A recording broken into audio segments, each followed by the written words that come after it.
Hey everyone, I'm curious. Where are you all tuning in from? It would be great to hear a bit about the different places our community is connecting from around the world. Share where you're watching from and maybe a fun fact about your local area. I'm always excited to learn more about the amazing people who support us. Can't wait to hear your stories. Best regards. I arrived at my secluded cabin nestled deep in the dense woods of Oregon, blissfully unaware of the chilling events that were about to unfold. Everett O'Malley is the name I've carried through life, and on this particular weekend, I sought to escape the incessant bustle of city living after an exhausting work week. This cabin, a family heirloom passed down through generations, had always been a cherished piece of my identity.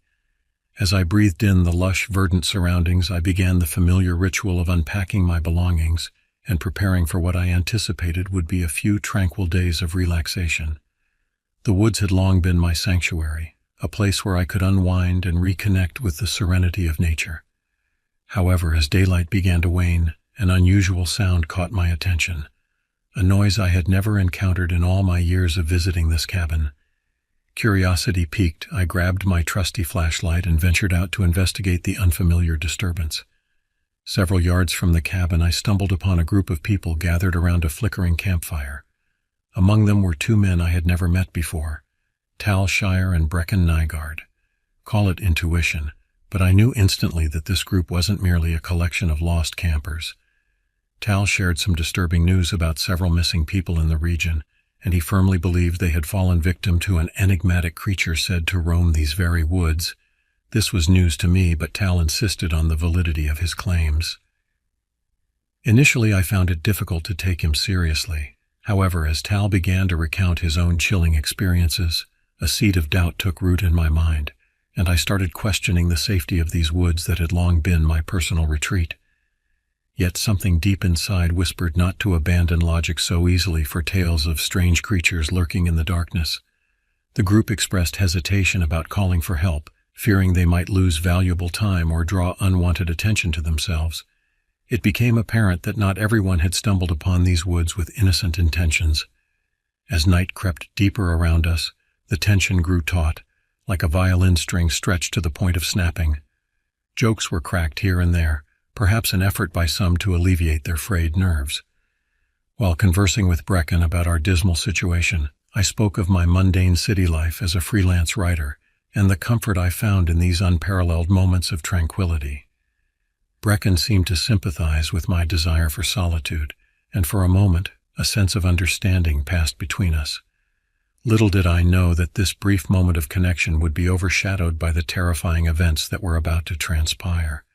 The woods, once my trusted companion, were about to reveal a darker, more sinister side, one that would forever change the course of my life and the lives of those around me.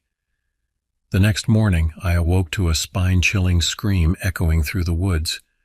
Rushing from the cabin, I found the campsite in disarray. One of the group members was missing, and chaos seemed ready to erupt at any moment. When we began searching for our lost companion, Tal ominously warned us that this could be the work of that mysterious creature he had spoken of the night before. Adrenaline coursed through my veins as we scoured the woods, desperately seeking any sign of our missing friend.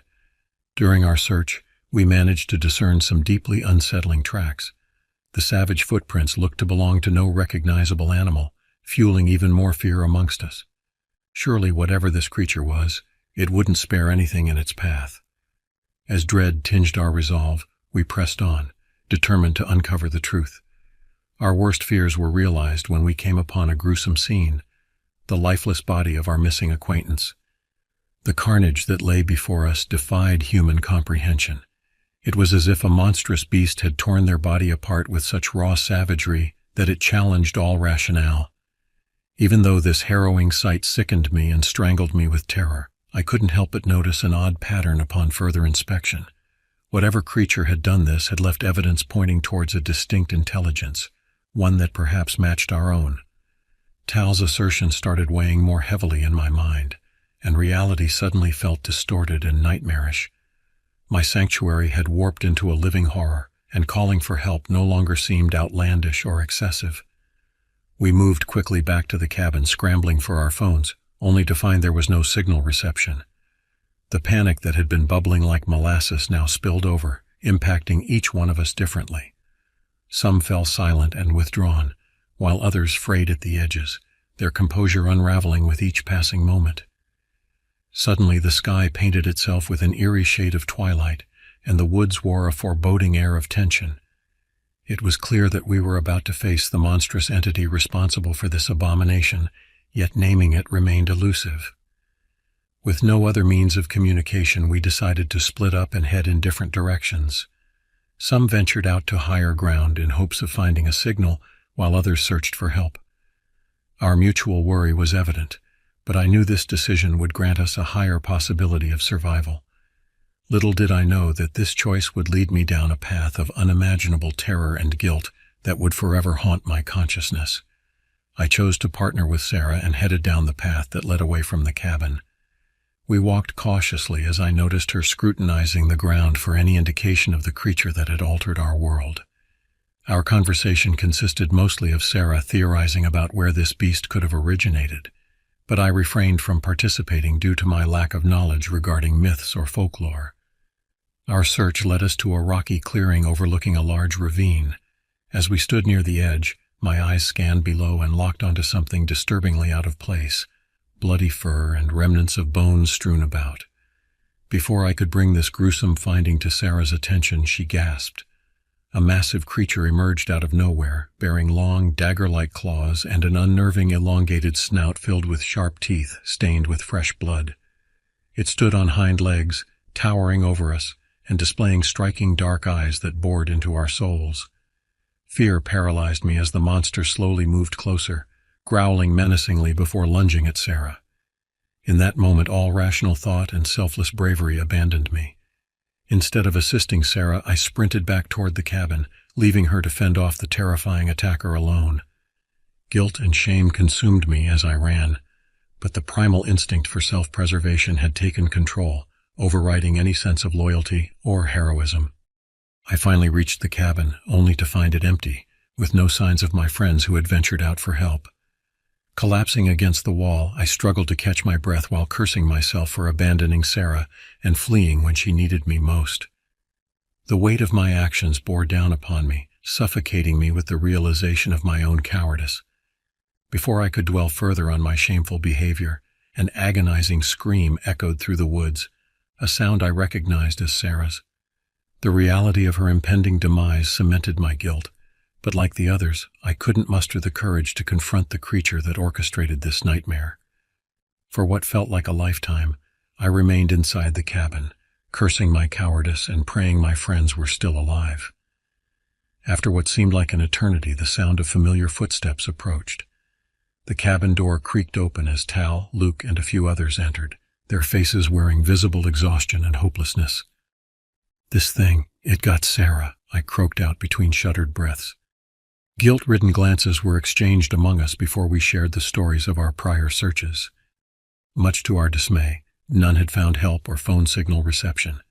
We felt trapped and defeated, uncertain about our chances against this monstrous predator that seemed to possess an intellect well beyond human comprehension. We decided we couldn't stay alone any longer, fearing another attack could occur at any moment. Upon leaving the cabin in a single formation, with only each other as protection against such an unpredictable menace, we spotted something at the edge of the clearing. There stood the menacing creature, staring eerily from afar as a sickly grin spread across its long snout. We hastily huddled closer together in terror. It appeared to watch us for a moment before slowly turning away and vanishing into the forest. After it disappeared out of sight, a sense of dread washed over us. The realization that our worst fear was literally lurking just out of reach left us feeling utterly helpless and at its mercy. We knew we had to find a way out of these woods, but the thought of navigating through the dense foliage with this creature on the loose filled us with a paralyzing sense of dread. As we discussed our options, it became clear that we had no choice but to stick together and make our way back to civilization. We gathered what supplies we could from the cabin and set out on a treacherous journey, our senses heightened and our nerves frayed. Every rustle of leaves or snap of a twig sent our hearts racing, and we found ourselves jumping at shadows, constantly looking over our shoulders for any sign of the creature. The hours stretched on as we trekked through the woods, our progress slow and arduous. We took turns keeping watch, never allowing ourselves a moment of complete rest. The knowledge that the creature could be watching us, biding its time before striking again, weighed heavily on our minds. The once peaceful and serene forest had transformed into a labyrinth of terror, and we were desperate to find our way out. As days turned into weeks since our horrifying encounter with this elusive beast, we managed to avoid engaging with it or even learning its true origin. Eventually, circumstances permitted us to communicate with civilization and seek assistance in evacuating from our once beloved sanctuary that had turned into an unimaginable horror. Reminiscing about it now leaves a sickening pain deep within my heart. It's not just the loss of our beloved friend Sarah, though that still stings. It's the chilling fact that something so monstrous and intelligent stalked us in those woods. The gnawing terror of wondering if one day it might resurface remains a constant reminder of our frailty and the brutal reality that nothing can truly prepare someone for an ordeal as gruesome and life-changing as this. In the aftermath of our escape, we were left to pick up the pieces of our shattered lives. The authorities searched the woods extensively, but no trace of the creature was ever found. Some speculated that it had moved on to new hunting grounds, while others believed it had never existed at all, chalking up our experience to some sort of shared delusion brought on by fear and isolation. But I know the truth. I saw it with my own eyes, felt its presence in the very marrow of my bones. And though I may never fully come to terms with the guilt I carry for abandoning Sarah in her moment of need, I have vowed to never let her memory fade. I've since returned to the city, trying to rebuild some semblance of a normal life, but the scars of that fateful weekend will forever remain etched upon my soul. The cabin, once a cherished refuge, now stands as a haunting reminder of the horrors we faced. I know I will never set foot in those woods again, for fear of awakening the beast that lurks within. As I sit here putting pen to paper and reliving the nightmare that forever changed the course of my life, I can only hope that by sharing my story, others may be spared the same fate. For while the creature may have vanished from sight, I know it is still out there, waiting, watching, ready to strike again at a moment's notice. And so I offer this warning to anyone who dares to venture into those woods. Tread carefully, for you never know what horrors may be lurking in the shadows, ready to consume you whole. The wilderness is a cruel and unforgiving mistress, and once she has you in her grasp, she may never let you go.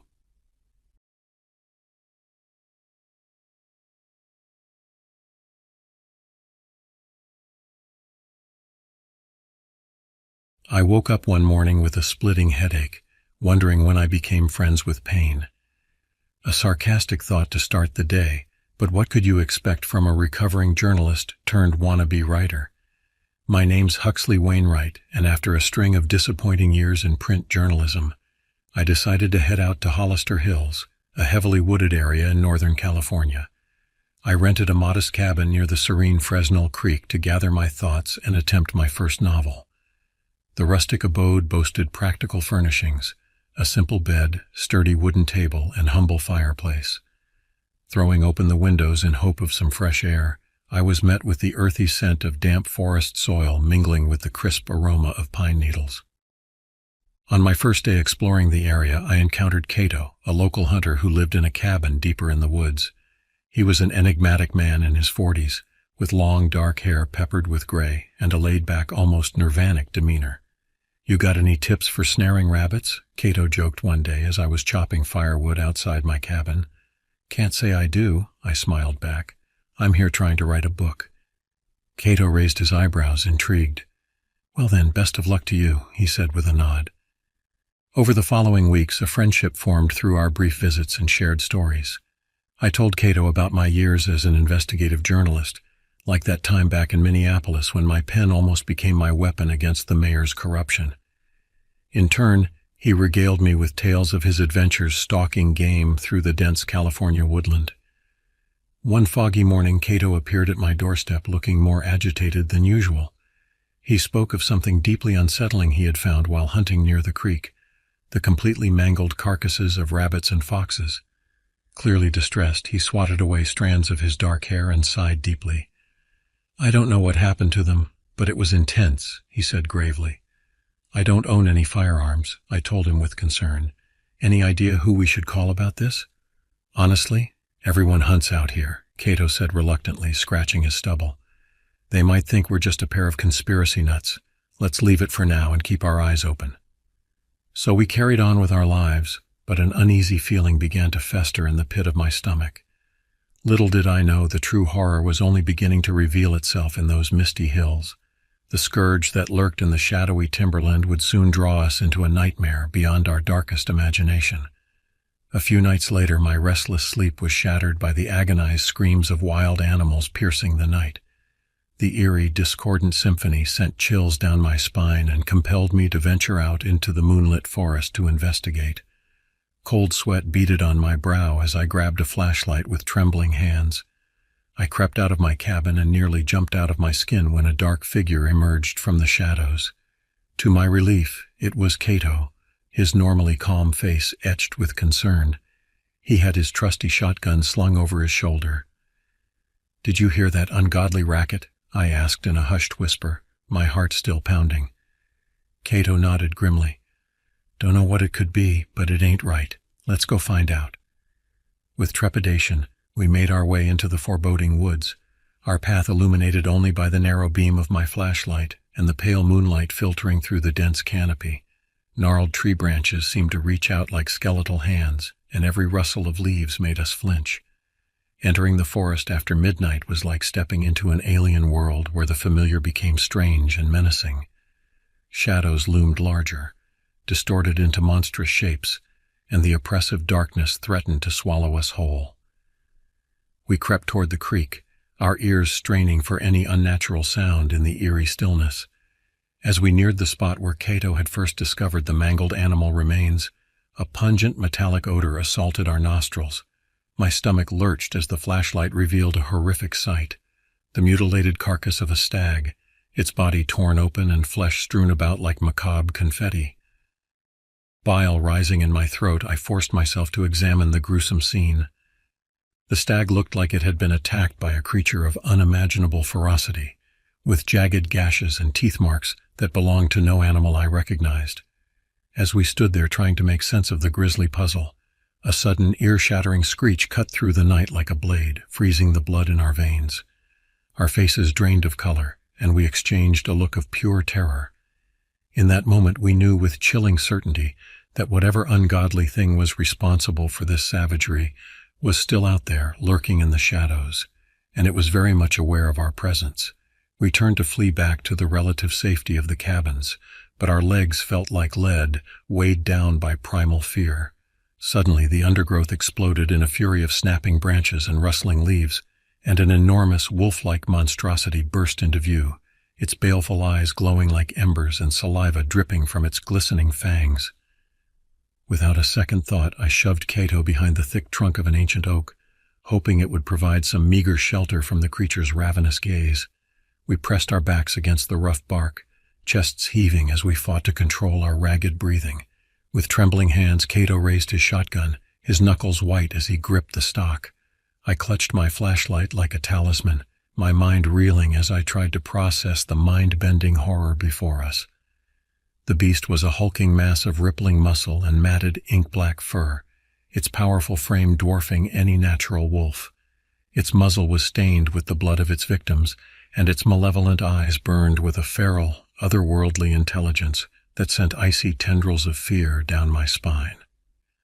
Peering around the trunk with held breath, we watched the creature sniffing the air, its grotesque snout twitching as it sought our scent.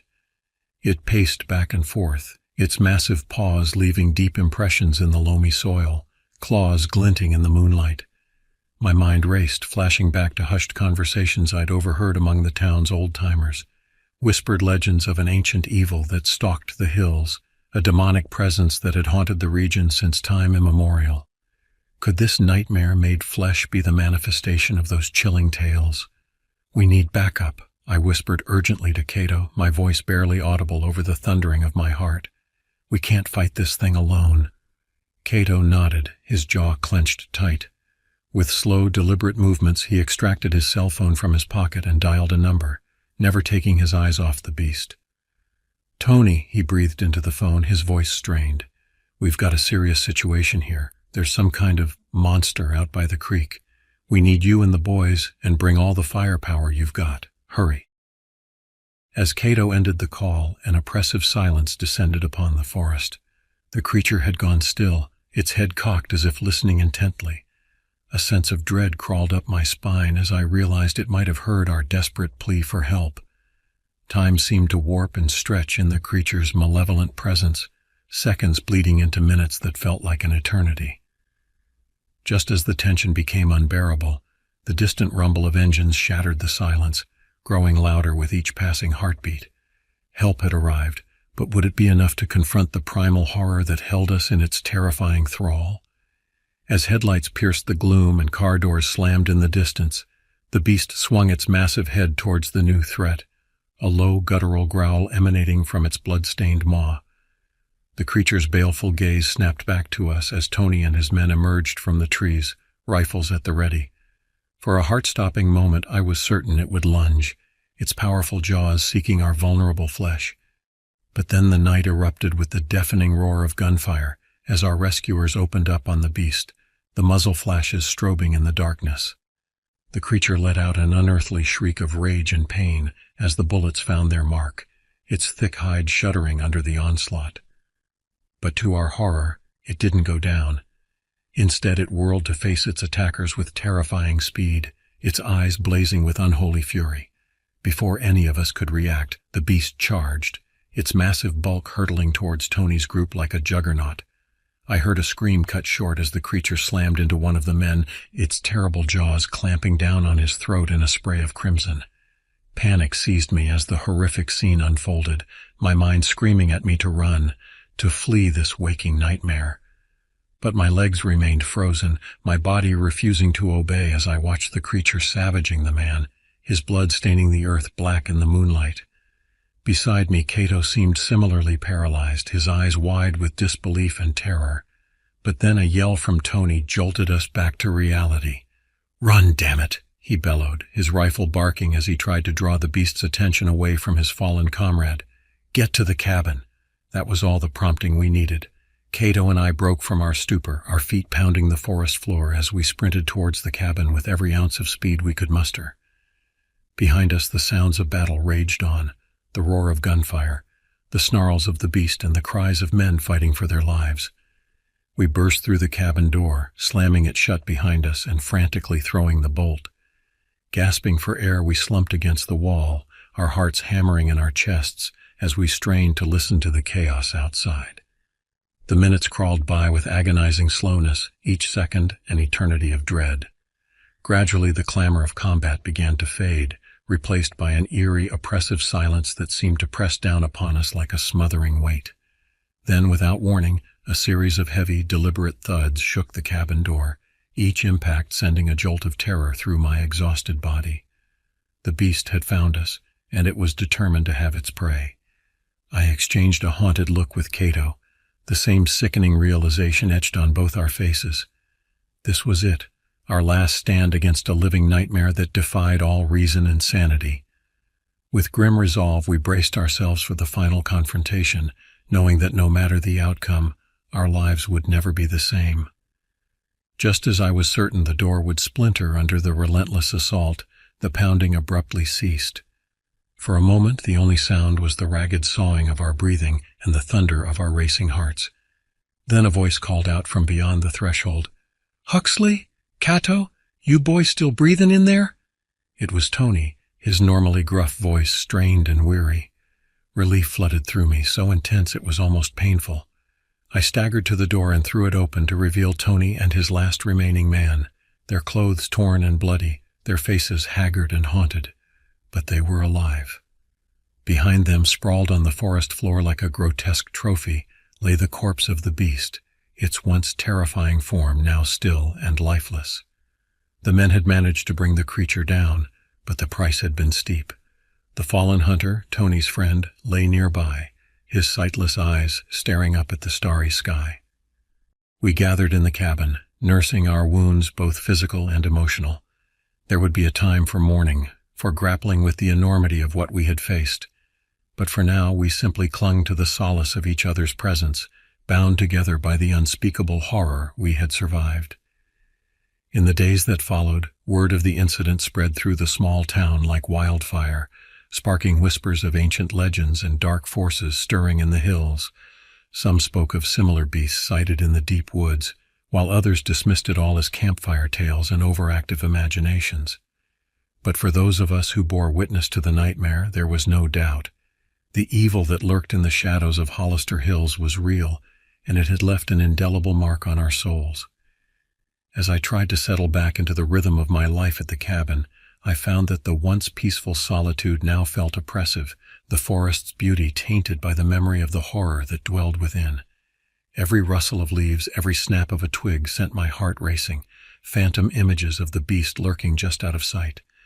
Sleep became an elusive specter, my dreams haunted by visions of glowing eyes and blood-stained fangs. The unfinished pages of my novel lay scattered across my desk, the words now seeming hollow and insignificant in the face of the primal truths I had encountered. But even as the darkness threatened to consume me, I found strength in the bonds I had forged with Cato and the others who had faced the beast alongside me. In our shared trauma, we discovered a resilience and determination that could not be broken. Together, we began to piece together the fragmented lore and whispered secrets that hinted at the true nature of the creature and the ancient curse that had given rise to its existence. It was a quest that would lead us deeper into the heart of the mystery, testing our courage and resolve at every turn. And though the specter of the beast would forever haunt the corners of our minds, we knew that we could no longer turn a blind eye to the darkness that lurked beneath the surface of our world. For in confronting the nightmare, we had awakened to a higher purpose, to stand as guardians against the evil that threatened to consume the unsuspecting. As I looked out over the misty hills that had become my unexpected crucible, I knew that my life had been irrevocably changed. The path ahead was uncertain, fraught with peril and the unknown, but armed with the strength of our fellowship and the hard-won wisdom born of our ordeal, I felt a flicker of hope amidst the shadows. The beast of Hollister Hills may have been vanquished, but our battle against the darkness was only just beginning. And though the road would be long and the trials many, I knew that we would face them together, united by the unbreakable bonds forged in the flames of shared adversity. For in the end, it is not the monsters without that define us, but the courage and compassion we carry within. And it is in that light that we find the strength to push back against the encroaching shadows, to stand as beacons of hope in a world too often consumed by fear. So let the darkness come.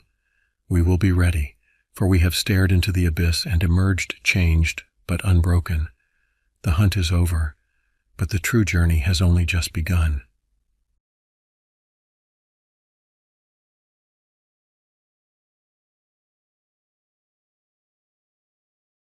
Felton Raleigh's life had taken a turn for the worse. After a brutal divorce and losing his job at the law firm where he had poured his heart and soul into for the past decade, Felton found himself needing an escape from the suffocating grip of the city. He packed his bags and set off for his family's old cabin in the dense woodlands of Moreland, Georgia, hoping to find solace and a chance to figure out his next steps in life.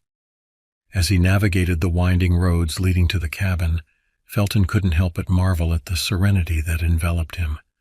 The lush green foliage seemed to stretch on for miles, broken only by the occasional chirping of birds and the gentle rustling of leaves in the wind. It was a stark contrast to the constant cacophony of car horns and bustling crowds he had grown accustomed to in the city. The cabin itself was a modest structure, nestled amidst a sprawling 77 acres of untamed wilderness. As Felton stepped out of his car and walked towards the front door, he felt a sense of peace wash over him. Here, in the heart of nature, he could finally breathe and escape the troubles that had been weighing him down.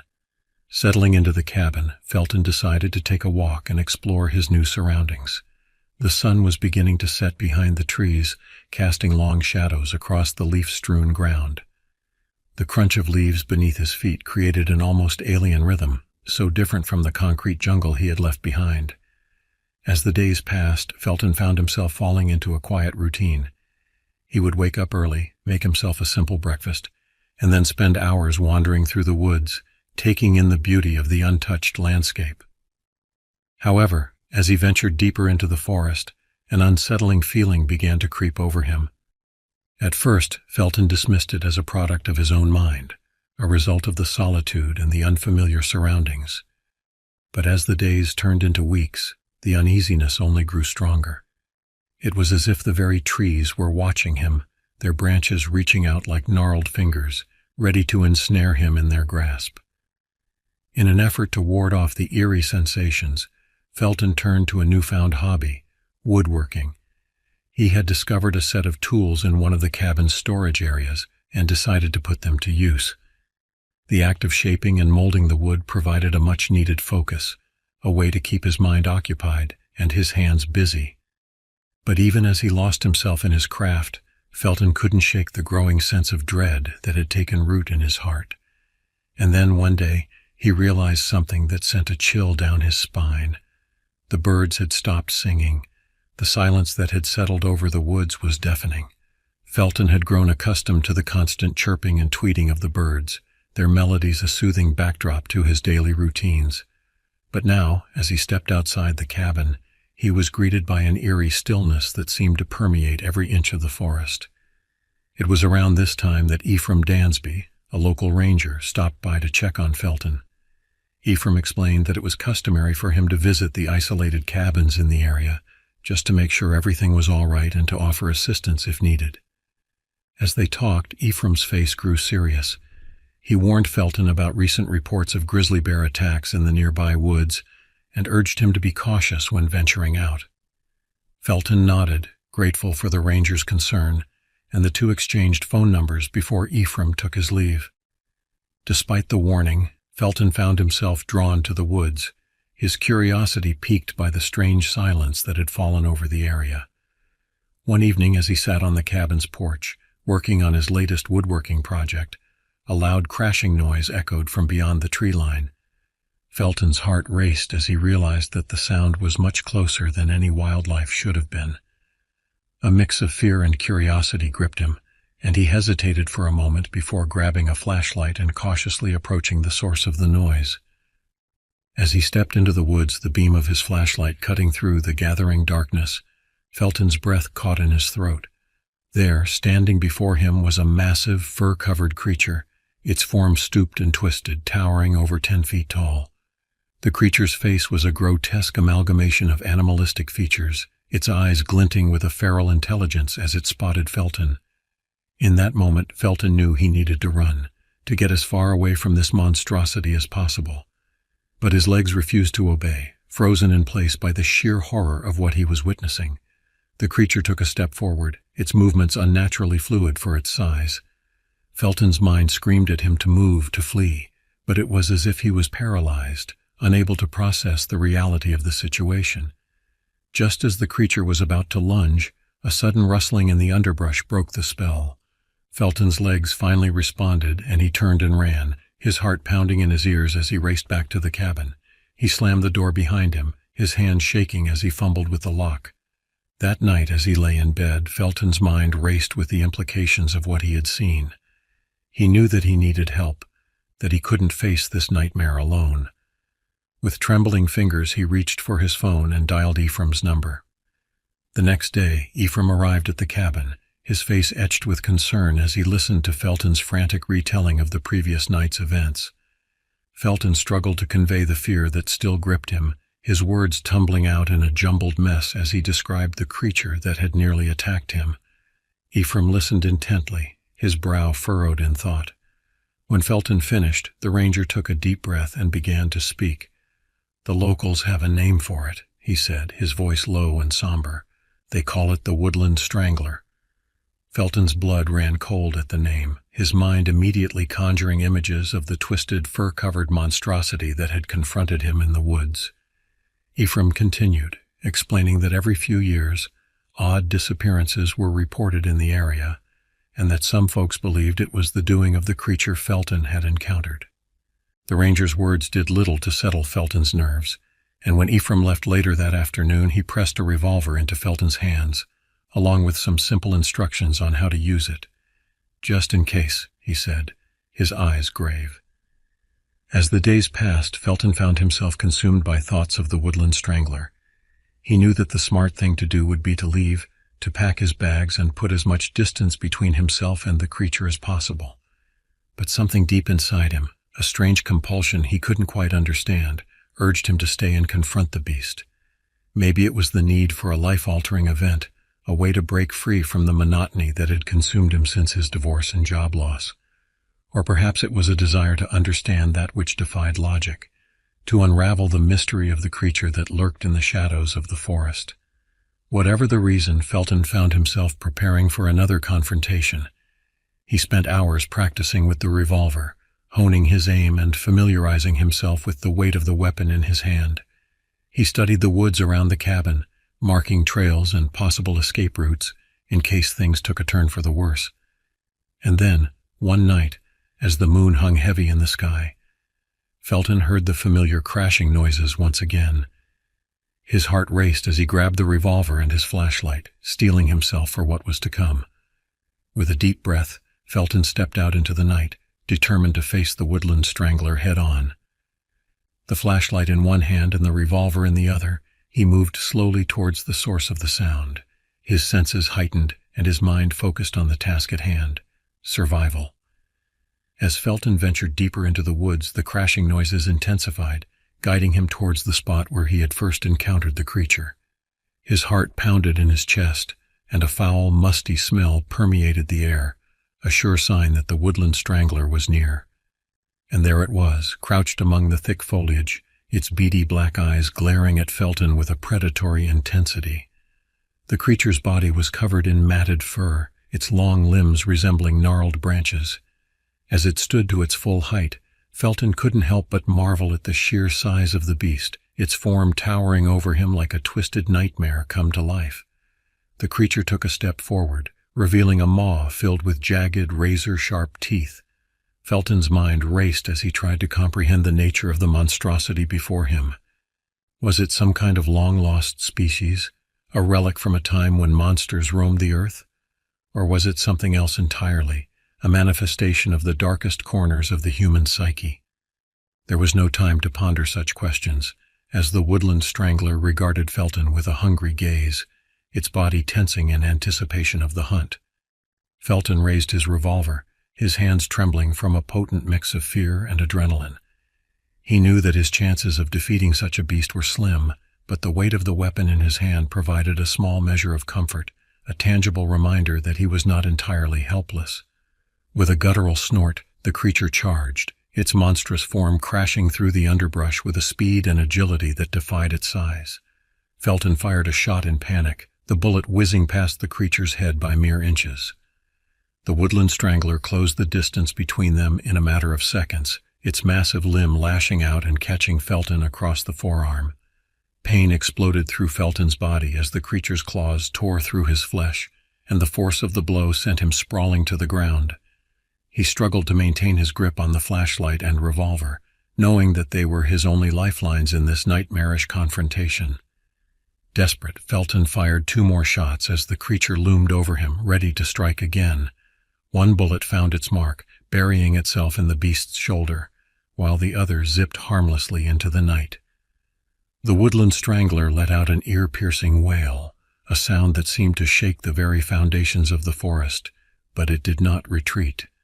As the creature prepared to lunge once more, Felton's mind raced, searching for any possible means of escape.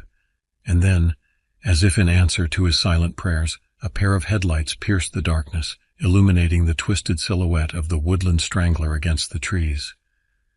The sudden appearance of the vehicle seemed to give the creature pause, its attention momentarily diverted by the blinding light. Seizing the opportunity, Felton pushed himself up from the ground, ignoring the searing pain in his arm as he ran, his heart pounding in his ears as he raced towards the safety of the cabin. Felton burst through the cabin door, slamming it shut behind him as he collapsed to the floor, his injured arm cradled against his chest. Outside he could hear the sound of the vehicle's engine, followed by the unmistakable crack of a gunshot. Moments later there was a knock at the door, and Felton's heart leapt into his throat. Cautiously he approached the entrance, his revolver at the ready. But when he opened the door, he was greeted not by the twisted visage of the woodland strangler, but by the concerned face of Ephraim Dansby. The ranger had returned, driven by a nagging sense that something terrible was about to unfold. He had arrived just in time to see Felton fleeing from the creature, and had managed to fire off a shot of his own, driving the beast back into the depths of the forest. As Felton recounted his harrowing encounter, the reality of the situation began to sink in. He was in shock, his mind reeling from the horror he had witnessed. The thought of calling the authorities or seeking outside help never even crossed his mind. All he wanted was to escape this nightmare, to put as much distance between himself and the woodland strangler as possible. But Ephraim urged him to stay, insisting that they needed to make sure the creature was truly gone. And so, over the next several days, the two men worked together, scouring the woods for any sign of the beast. They never ventured too far from the cabin, always keeping a watchful eye on their surroundings, but the unease that had settled over them refused to dissipate. The wound on Felton's arm burned with a peculiar intensity, a constant reminder of his brush with the woodland strangler. As the days turned into weeks, the reality of their situation became increasingly clear.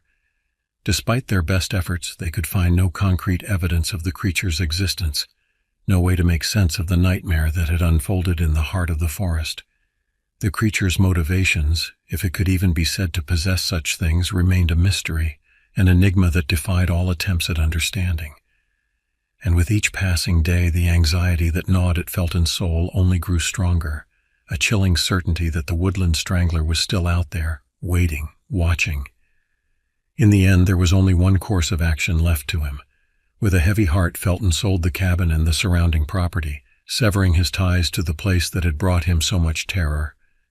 Ephraim supported his decision, but the ranger vowed to keep a watchful eye on the area, to be vigilant in case the creature ever returned. As Felton left Moreland behind, he couldn't shake the feeling that a part of him would always remain in those woods, forever haunted by the memory of the woodland strangler. In the months and years that followed, he would occasionally receive phone calls from Ephraim, the ranger's voice heavy with the weight of new disappearances, fresh reminders of the horror that lurked among the trees.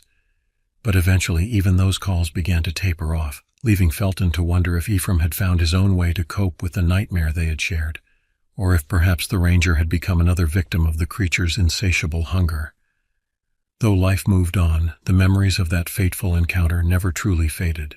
For Felton, the woodland strangler would always be there, a specter lurking in the darkest corners of his mind, a waking nightmare from which there could be no escape. And sometimes, in the stillness of the night, he would swear he could hear the distant crashing of something large and terrible, moving through the trees, a reminder that some horrors never truly die.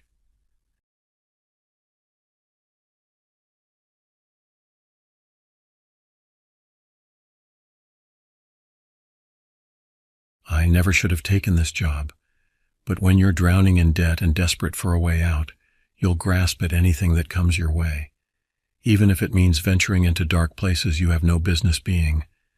My name is Ethan. I'm 32 years old, and until a few months ago, I was your average guy living in Grand Rapids, Michigan.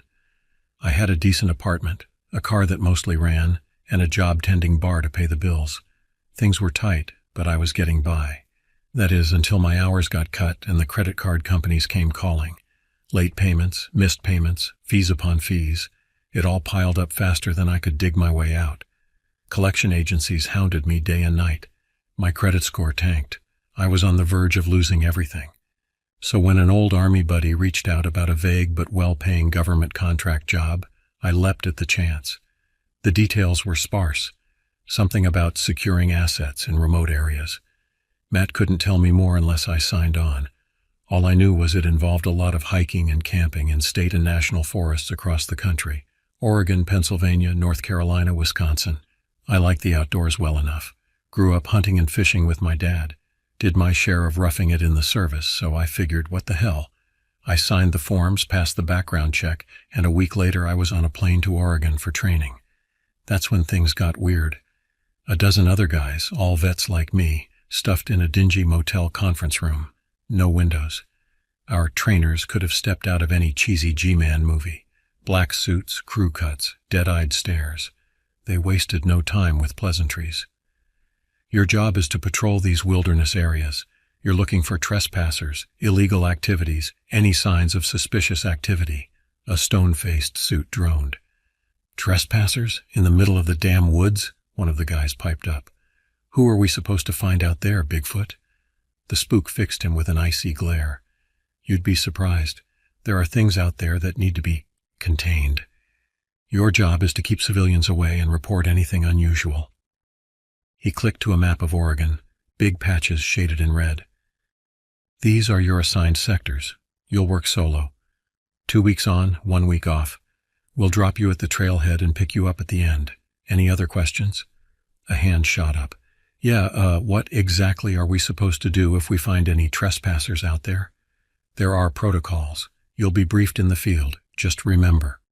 He clicked to one last slide, big red letters on black. If you encounter anything you can't handle, don't try to be a hero. Call it in and get the hell out. No one's asking you to die out there. After that rousing speech, the real fun started. Forms. My first hitch in the Oregon wilderness started out about how you'd expect. Lots of hiking through dense old-growth forests, keeping an eye out for any signs of life, animal, human, or otherwise. The orders were to hike the delineated trails and off-trail routes each day, documenting anything I saw in a grid-like sweep of the territory. Standard search and overwatch stuff I remembered from the Army. Only now I was alone, weighed down by a shockingly heavy backpack of gear, some of which I had never seen before and wasn't told the purpose of. Questions were met with only, "When the time comes, you'll know how to use it." When I wasn't walking, I made camp in sites marked on the map they gave me. Heavily reinforced tents with battery-powered lanterns and floodlights I was to keep on all night. Sleep in armor with a rifle and handheld location beacon always within arm's reach. You know, just normal, relaxing stuff for guarding against trespassers. As the days wore on, I fell into a routine. Rise before dawn, force down some god-awful MRE oatmeal, patrol the woods all day, make camp, huddle in my armored sleeping bag, praying the batteries held through the night, repeat. I saw no signs of human activity beyond the occasional old fire pit or faded beer can on the first leg. Plenty of animals, though. More than you'd expect. It was eerie how they just silently appear on the trail, watching me with black, fathomless eyes before melting back into the trees. Deer, coyotes, bears, cougars. But something was off about them. Their coats seemed ragged and patchy. They trembled and twitched as if barely suppressing the instinct to pounce and rip my throat out. And those stares, there was a malevolence there, a seething hatred completely at odds with any creature I'd encountered before. I did my best to ignore it, to convince myself it was just nerves, that I'd acclimate to the solitude and stress, if only that were the case. About a week in is when it all started going sideways. I was setting up camp for the night in a small clearing. The sun had already vanished behind the hills, plunging the forest into inky darkness beyond the halo of my spotlights. As I went about the now familiar routine of pitching the tent, I was stopped dead by an echoing boom reverberating through the trees. My blood ran cold. It sounded for all the world like cannon fire. But that wasn't possible. I was miles from anything. No roads, no one else assigned to this sector. Where the hell was it coming from? I barely had time to ponder before there was a tremendous crack, and the ground rippled beneath my feet. That's the only way I can describe it. It was as if some great beast had taken the forest floor in its jaws and shook it like a chew toy. I was tossed from my feet as decades-old pines groaned and swayed around me.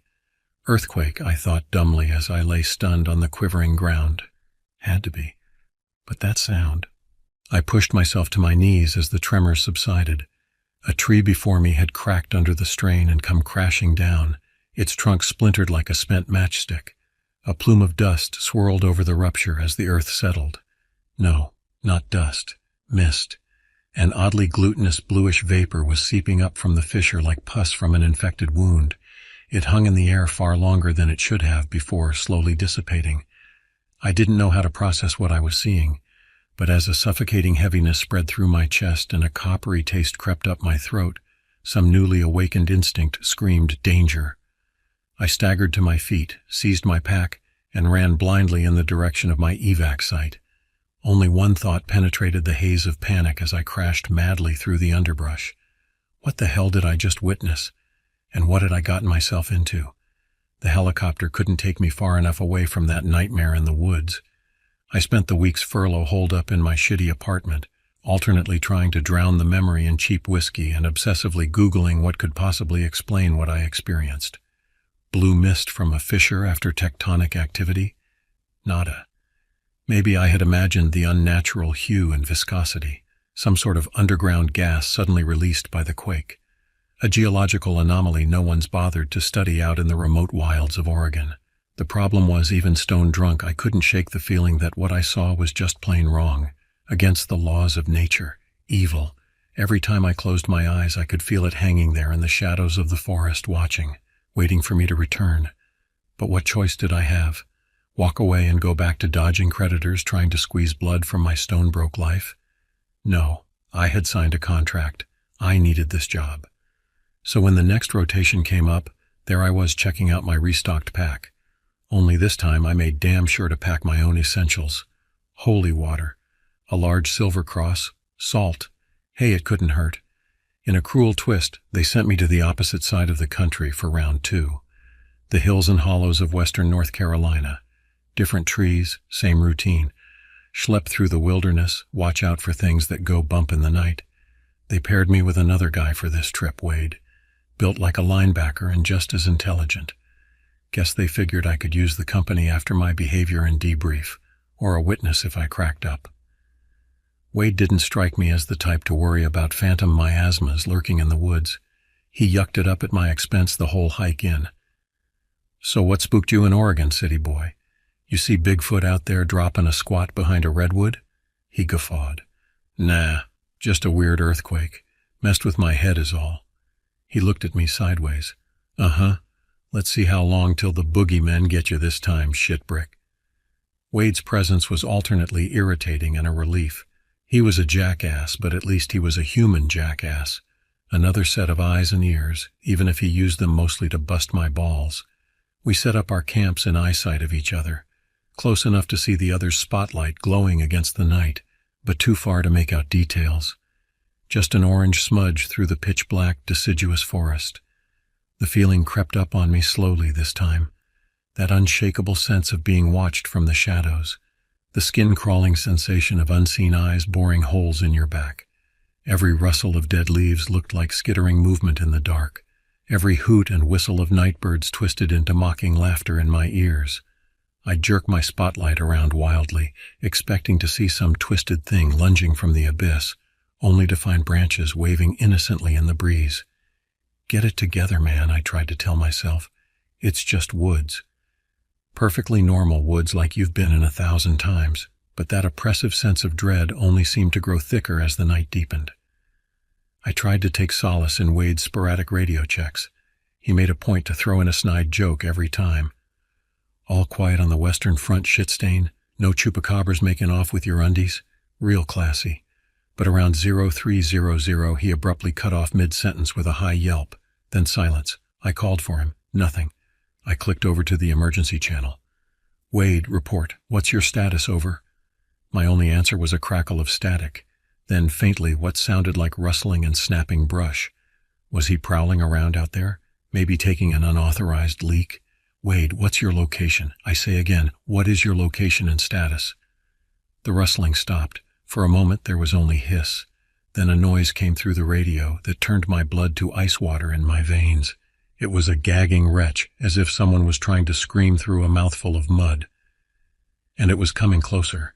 In the distance I saw Wade's spotlight flare wildly like a strobe, flashing across the trunks, sweeping across the ground, then swinging crazily into the air. The gurgling static seemed to keep pace, growing louder as his light went haywire. Then, with one last spasm, the light went dark, leaving me blind. The gurgling rattle stopped with a sickening finality. I screamed for Wade until my voice went hoarse. I screamed for him to answer me, to tell me where he was. I screamed because the only thing more unbearable than the screaming was the nothingness that answered. They pulled me out of there at first light. I couldn't tell them much. just that Wade had gone silent in the night, and I had been unable to raise him again. The way they looked at me as I stammered through it, I could tell what they were thinking, that I was a hysterical headcase jumping at shadows.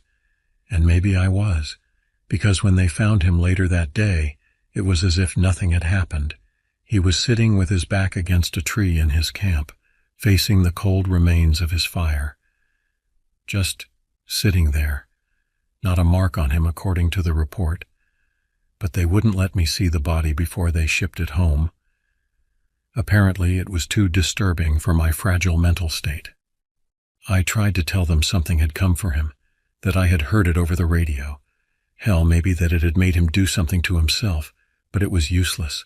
I could see in their eyes I was a babbling madman to them. They sent me home to recuperate. Didn't contact me again for weeks. I went through the motions, pretended to put on a brave face at Wade's closed casket funeral, endured the judgmental stares and whispers of the other mercs who'd heard I was the last one to talk to him. But in my apartment, it was a different story. I obsessed over every detail of that night, turned it over and over in my head until I was sure I would crack, because there was one detail I omitted in my report. One tiny thing that I was sure meant I hadn't imagined it all. Just before Wade's radio had gone dead, in that final burst of screeching static, I had heard chanting. A rhythmic murmur I could barely make out. Non sonus sed murmur in lingua ignota. It wasn't any language I recognized, but something about the cadence sent primordial shivers up my spine, as if the sound reached directly into the most ancient recesses of my brain and gibbered madly in my skull. I threw myself into research anew, not geology this time. No, I scoured the dark corners of the internet for anything on mysterious chanting, mass hysterias, unseen forest predators with a taste for human flesh. I must have put every possible keyword combination into Google. Most of what I found was the usual conspiracy theory nutjobbery and creepypasta urban legends, but there was one hit, on a forum so obscure I had to wonder how it even ended up in the search results. The post was a scanned page from a battered, ancient-looking book. The letters were faded and the image resolution was shit, but I could just make out the title, On the Nature of Those Who Dwell Beneath. The writing was dense, almost impenetrable, full of words I'd never seen before and philosophical ramblings on metaphysical concepts that made my head spin. But one passage leapt out at me. Of the many blasphemies that do slither upon the skin of the earth, none compare in vileness to they who wait, ever hunger in the interstice. Not devil nor demon are they, but of the spaces between. Glimpse not their totality, for thy mind be not fortified to withstand the writhing revelation. Speak not unto them the words, lest their ever-twisting forms be drawn through the cracks to glut upon the sanity of man. Seal the ways, ward the doors, and pray the ancient tongue never again be loosed, for they do listen. My head throbbed trying to parse it. The interstice? The spaces between what? Glimpsing their totality? Was the author trying to say there are things that exist outside our world, just waiting for some ancient phrase to let them in? I'd laugh it off as the ravings of a lunatic if it didn't frisson down my spine like icy fingers. Non sonus sed murmur in lingua ignota. Not sound, but a murmur in an unknown tongue. Had Wade stumbled onto this forbidden language? Had something made him speak it? The enormity of the implications threatened to send me spiraling into gibbering insanity. If any of this was real, these woods, and those of us sent to patrol them, were just flimsy wards over yawning chasms of cosmic horror. And I had a front row seat to the unraveling. I'd be lying if I said I wasn't relieved to be shipped off to the relative tameness of Pennsylvania next. No sprawling wilderness to disappear into, just a patchwork of state forests nestled among sleepy, economically depressed little towns. It was almost picturesque. The powers that be put me back on solo duty. But this time my nightly marching orders had mysteriously expanded. In addition to perimeter checks and general fuckery watches, I was to look for a very specific list of sigils and symbols carved into trees or stone outcroppings. Each was described in unnervingly meticulous detail in a packet with eyes only dripping from every page in menacing red ink. The instructions were clear enough. If I found any such markings, I was to immediately document its precise location, seal off the area, and await further instructions. Under no circumstances was I to investigate any noises or indications of human activity nearby. And this part was in all caps and underlined. Do not attempt to transcribe, vocalize, or otherwise reproduce the sigil. It was impossible to read those words without flashing back to the horrors in North Carolina. Those otherworldly murmurs still gibbered in the back of my brain on endless loop. Why did they need a glossary of the damn things? What were they afraid some impressionable fool would read off a tree? I spent the daylight hours feeling like an overgrown Boy Scout, all but pressing leaves between wax paper to hunt down the verboten glyphs. Where did they even get these things? They looked like the doodlings of a schizophrenic Satanist, all jagged lines and ominous geometry forming patterns that seared themselves into your mind's eye. Unsurprisingly, I didn't find squat, but that didn't stop them from extending my rotation indefinitely. Cool, damp fall days bled into frigid winter nights that bit to the bone. I grew accustomed to constantly feeling watched, to jumping at every snapping twig despite never seeing another soul, until one frozen crystal midnight when the pines loomed like stone sentinels frosted in starlight. I heard it, hissing between gusts of the bone-chilling wind, a frantic rustling and splintering, the sound of something thrashing against wood like a caged animal. I crept trembling through snowdrifts toward the ruckus, unslinging my rifle with fingers too numb to feel the safety clicking off. I was close enough to make out the outline of one of the massive slab-like boulders that dotted the woods around here, incongruous among the sapling trees but too big to ever move. It seemed to be the epicenter of the swirling maelstrom of action. Except as I got closer, my spotlight fell on something that nearly buckled my knees. Gouged into the face of the granite, so deep it looked carved with steel rather than claws, was one of the sigils. A twisted spiral matrix of lines converging on a complex key-like shape.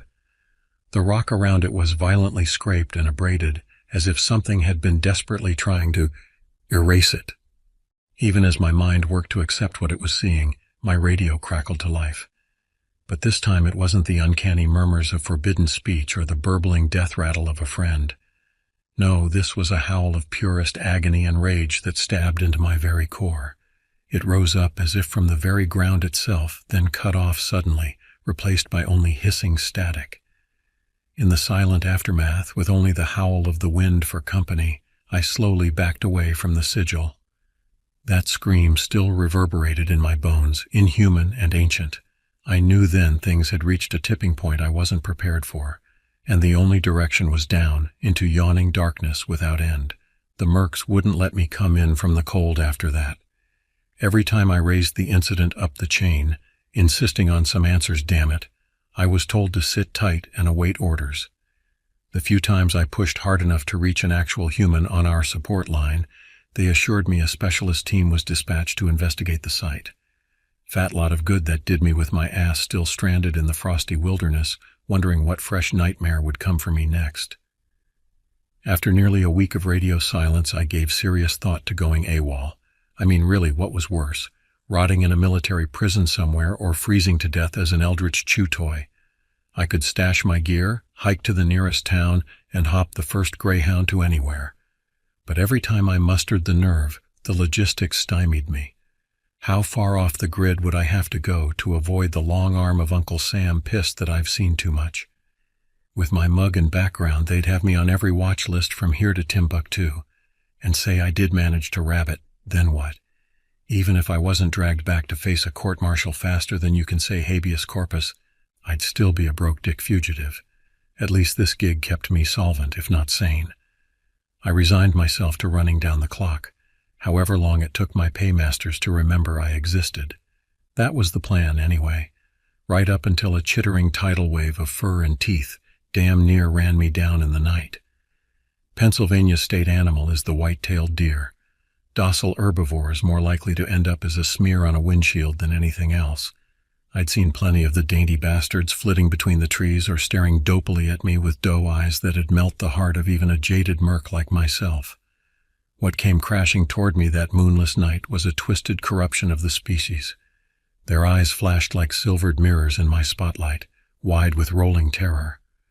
Spittle flew from gaping jaws lined with entirely too many teeth, wickedly pointed like a shark's endless maw. Dirt and leaf litter plumed in clouds under the stamp of hoof sparks skittering on stone. A tide of pale, undulating hide washed over the forest floor, parting begrudgingly around the boulder that marked my world's end, then crashing back together in a single churning stream.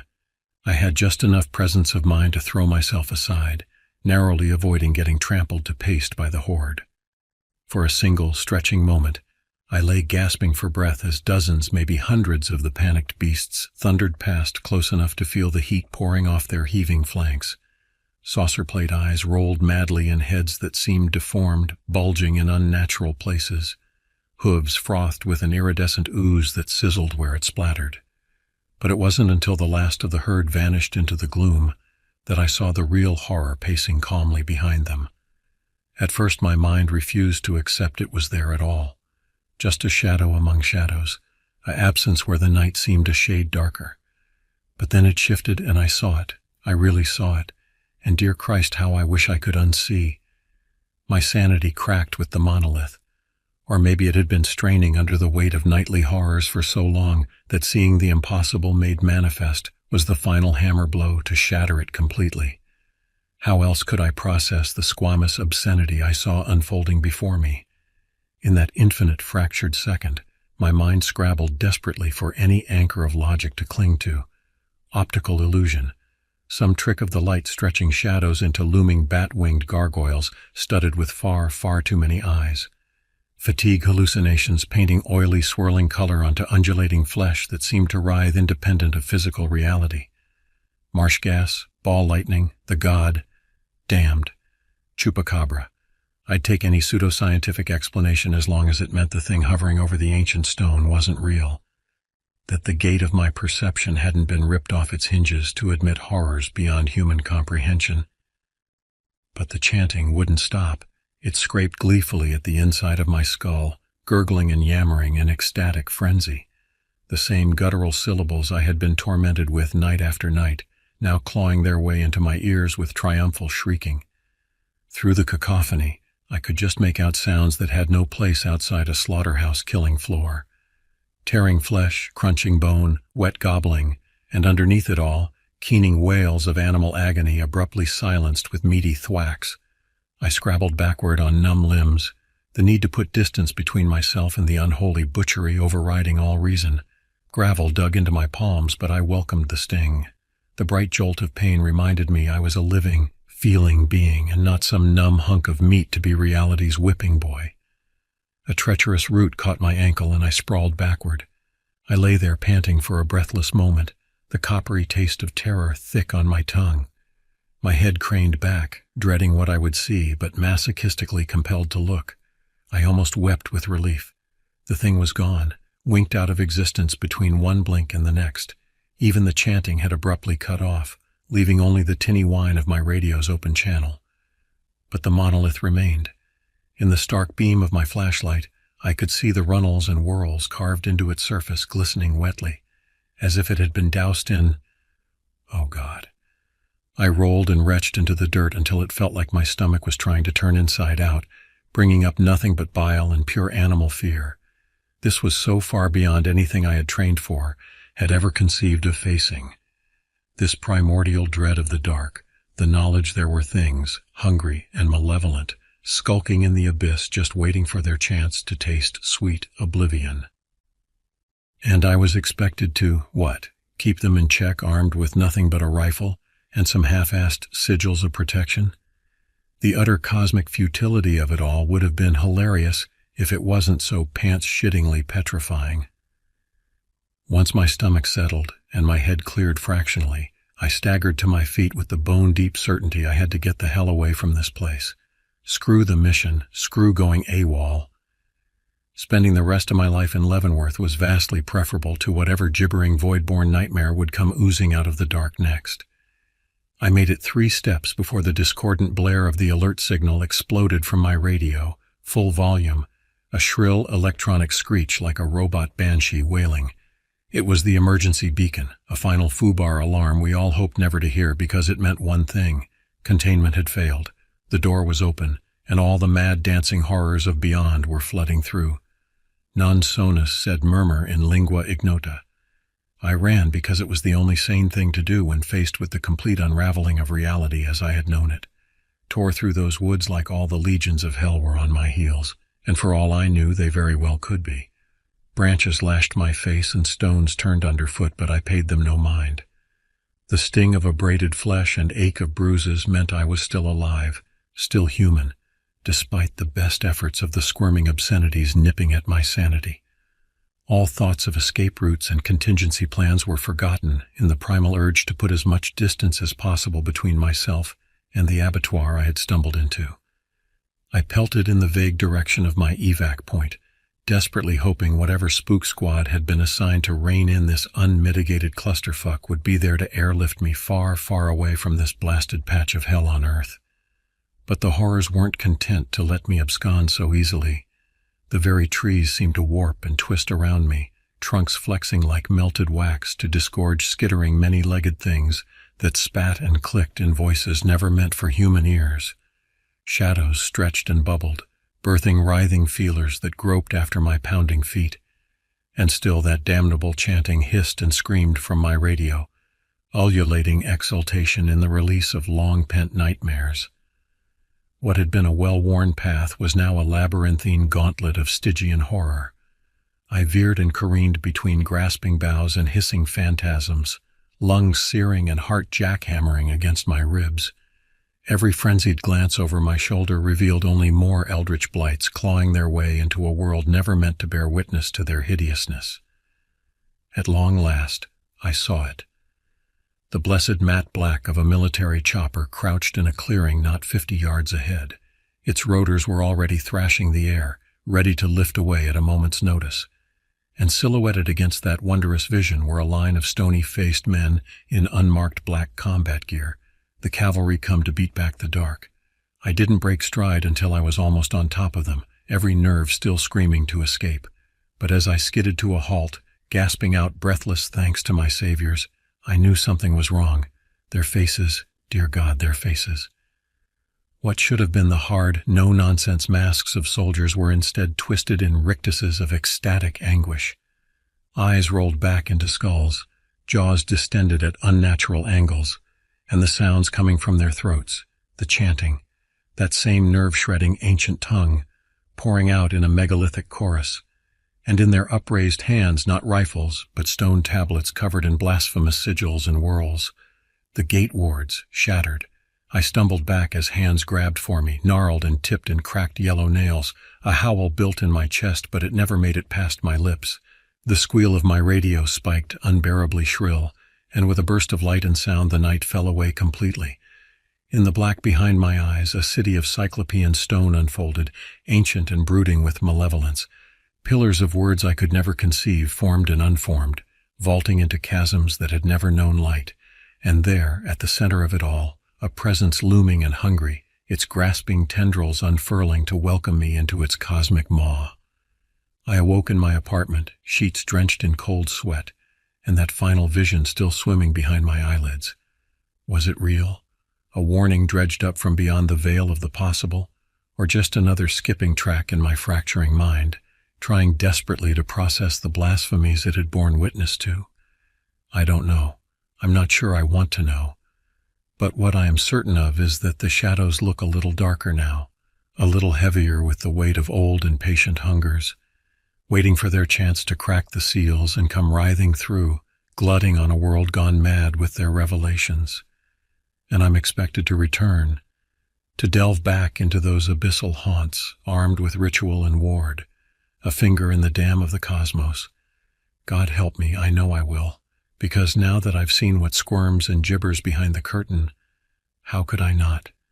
Even if it costs me the last ragged shreds of my sanity, even if in the end the only escape is to become one with their primal screaming dark, I'll dance along the edge of that gaping abyss, praying I can keep my footing, praying that ancient tongue stays lost, muzzled behind the gates of my teeth, because I know it now. Oh, yes, it sings to me always, just below the threshold of hearing, hungry and waiting, non sonus sed murmur in lingua ignota.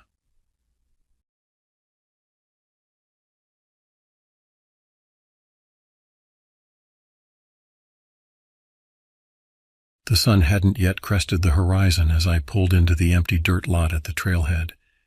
At 28 years old, I was one of the younger park rangers in the Whispering Pines National Forest. But despite my age, the lines on my face and the calluses on my hands told the story of someone who had already seen a lot in this line of work. I had grown up in the suburbs of Chicago, a far cry from the dense wilderness that had become my home these last few years. As a kid, I was always happiest outside, whether exploring the neighborhood creek or camping with the Boy Scouts. I earned my Eagle Scout rank at 17 and went on to study forestry at University of Wisconsin. But after graduation, with student loans to pay off and limited job prospects in my field, I struggled financially. That's when I started applying to park ranger openings all across the country. I ended up taking seasonal positions at state and national parks in Michigan, Oregon, Pennsylvania, and North Carolina. The pay was modest, but I loved the work, being outdoors, maintaining trails, and teaching visitors about nature and conservation. 4 months ago, I accepted a permanent role here in the vast Whispering Pines wilderness of northern Wisconsin. I was excited for the stability and chance to really get to know one forest, but I also knew this remote assignment came with risks. More than one ranger had gone missing in these woods over the years. As I laced up my boots in the crisp morning air, a raven cawed ominously from the pines above. An involuntary shiver ran down my spine, as if the bird could sense something I could not. I pushed the thought away, double-checked my pack, and set off down the trail to begin my patrol. Little did I know the true dangers and secrets that lay ahead, deep in the shadow of the Whispering Pines. The winding trail took me past towering hemlocks, gnarled oaks, and lichen-covered boulders. Golden shafts of early light streamed down through the canopy. It was the kind of raw, primeval beauty that could steal your breath away. This was what I lived for out here. After about 3 miles, I came to a fork in the path. The main trail continued straight towards Blackwood Falls, the most popular hiking destination in the forest. A fainter track veered off to the left, quickly becoming overgrown and vanishing into a sea of ferns. This spur trail wasn't on any official park map. In fact, very few people knew it existed at all.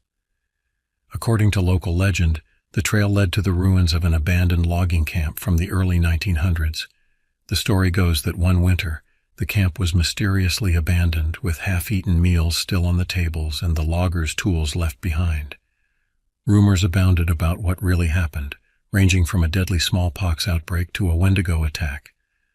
As a ranger, I generally consider myself a rational person, not someone prone to superstition or believing in old folklore. But I had to admit there was something deeply unsettling about that place. I had only hiked out to the old camp ruins once before, during my first week on the job. It had left me with an intense feeling of unease that I couldn't quite shake. The rotting timbers of the bunkhouse, the scatter of rusted saws and axes, the oppressive silence and sensation of being watched. It all came together in an almost palpable aura of lingering malevolence. I had no desire to go back again. I was just about to continue on towards Blackwood Falls when a flicker of color caught my eye. There, trampled into the mud at the entrance to the spur trail, was a scrap of bright blue fabric, probably a piece of a hiker's raincoat. It looked relatively fresh. My brow furrowed in concern. Someone had gone up that trail very recently, likely unaware of the area's history and potential hazards. I sighed, adjusting my pack as I turned onto the overgrown path, following the errant hiker's tracks. So much for avoiding the forlorn sight. But the duty of a ranger is to protect and serve park visitors, even if that means heading into places we'd rather not go. The Whispering Pines closed in around me as I left the main trail behind and ventured into the forest's deeper secrets. The slap of branches against my legs and the crunch of old pine needles underfoot were the only sounds as I moved deeper into the forest. The air felt somehow thicker here, like the above-ground equivalent of diving into dark water. The track I was following had become faint and sporadic, marked only by the occasional bent fern or muddy boot print. After about 20 more minutes of hiking, the crumbling stone chimney of the logging camp's old mess hall emerged through the trees ahead. A rusty cast-iron stove sat in a clump of soggy leaves nearby, like a strange metal mushroom. The sun-bleached skeletons of the bunkhouses and worksheds lay scattered amid the underbrush. I found myself straining to listen for any human sounds in the heavy stillness. With each step, my sense of foreboding grew. There was no sign of the hiker in the immediate vicinity of the camp ruins. Biting my lip, I called out in a voice that seemed too loud in the expectant hush. "Hello, this is Ranger Cyrus with the Park Service. Is there anyone out here?" My words were swallowed up by the forest almost as soon as I spoke them. For a long moment there was no reply. Then, just as I was about to call out again, I heard it. A strangled cry, abruptly cut off, somewhere in the pines behind the stone chimney. My blood ran cold. I had heard the screams of injured hikers before. This was different. There was a raw, almost inhuman quality to it, like an animal caught in a trap. I took off at a sprint, crashing through the nettle undergrowth towards the source of the cry. As I rounded the chimney ruin, my feet skidded to a halt, sending up a spray of decaying pine needles. About 20 yards ahead, a bright blue object lay crumpled at the base of a massive hemlock tree. My stomach lurched as I realized it was a rain jacket, with a person still inside it. I rushed over and crouched down beside the hiker. It was a young woman, around my age. Her dark hair was matted with leaves, and there was a bluish cast to her pale skin. I had begun reaching out to check for a pulse when her eyes suddenly snapped open. Her lips parted in a ragged gasp, as if she were trying to scream but couldn't draw enough air. "It's okay, I've got you," I said, struggling to keep my voice calm as I slid my arms under her shoulders to lift her. "I'm with the Park Service. I'm going to get you out of here." The woman didn't seem to register my words. Her gaze remained fixed over my shoulder at some unseen point deep in the trees. With what looked like a tremendous effort, she managed to choke out 2 words. "It's here." Then her eyes rolled back and she went limp in my arms. Swallowing hard, I hoisted her up and slung her over my shoulder. As I turned to carry her back down the trail, I couldn't resist glancing behind me into the gloom where she had been staring, and for just an instant, I thought I glimpsed a flicker of unnaturally pale flesh and dark, malevolent eyes among the tangle of branches and shadows. Then it was gone, leaving me to wonder if I really saw anything at all. By the time I made it back to my truck with the unconscious hiker slung over my shoulder, my heart was thundering against my ribcage. I could feel the adrenaline spike starting to ebb, replaced by a cold sweat between my shoulder blades. What the hell had I just seen out there? Or maybe more accurately, what had seen me? I placed an emergency call on the park radio to request an ambulance to the trailhead. Then I carefully laid the woman across the back seat of my pickup. Her breathing was shallow but steady. I checked her vitals as best as I could, pulse thready but present. No obvious external injuries besides some scrapes and bruises. But what really worried me was how she remained unresponsive, almost catatonic. And those 2 haunting words she had managed to gasp out, "It's here." The wail of sirens approached just as I finished radioing in my report to the chief ranger. I shielded my eyes against the whirling red lights as the ambulance pulled up. A blur of uniform-clad EMTs rushed to transfer the hiker onto a stretcher and attach an IV line and oxygen mask. They peppered me with questions about what happened as they worked. I answered as best I could while omitting any mention of what I thought I saw by the old logging camp. The last thing I needed was the chief thinking his new ranger was cracking up and jumping at shadows already. As I watched the ambulance doors slam shut and the vehicle speed away down the access road with a fading Doppler whine, I tried to reassure myself with logic and reason. There had to be a rational explanation for all this, an explanation that didn't involve murderous ghosts from old lumberjack folktales. The woman probably just had a bad fall, hit her head, and was hallucinating from a concussion. And in the chaos of the moment, hopped up on adrenaline, my mind just projected my own invented spooks into the shadows. Nothing more than that. It couldn't be anything more than that. I took a deep, steadying breath of the piney air. This was a setback, to be sure, but I was still a ranger with a job to do. I couldn't let myself get rattled and go chasing imaginary monsters. I had to focus on my patrol, make sure any other hikers out there today were accounted for and safe. Whatever actually happened to that poor woman was a matter for the doctors now. Time for me to get back to reality.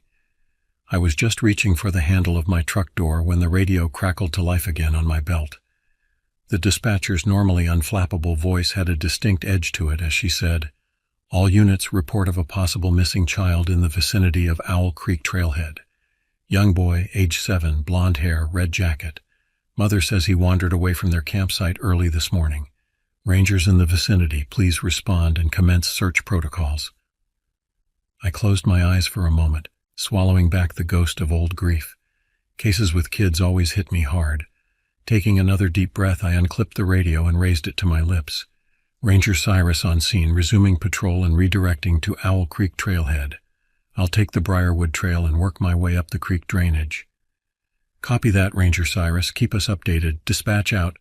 I tossed my pack back in the cab and slammed the door. Missing kids trumped any imaginary monsters in terms of what demanded my attention right now. I could only hope I would find this boy quickly, safe and sound, because an unnerving thought lurked at the edges of my mind as I started up the trail at a brisk clip. Owl Creek fed directly into the same ravine where the old logging camp ruins lay nestled in the forest's shadow. The spongy bed of dry pine needles muffled my footsteps to near silence as I moved swiftly up the Briarwood Trail. Dust motes swirled in the sun shafts slanting down through the Douglas firs.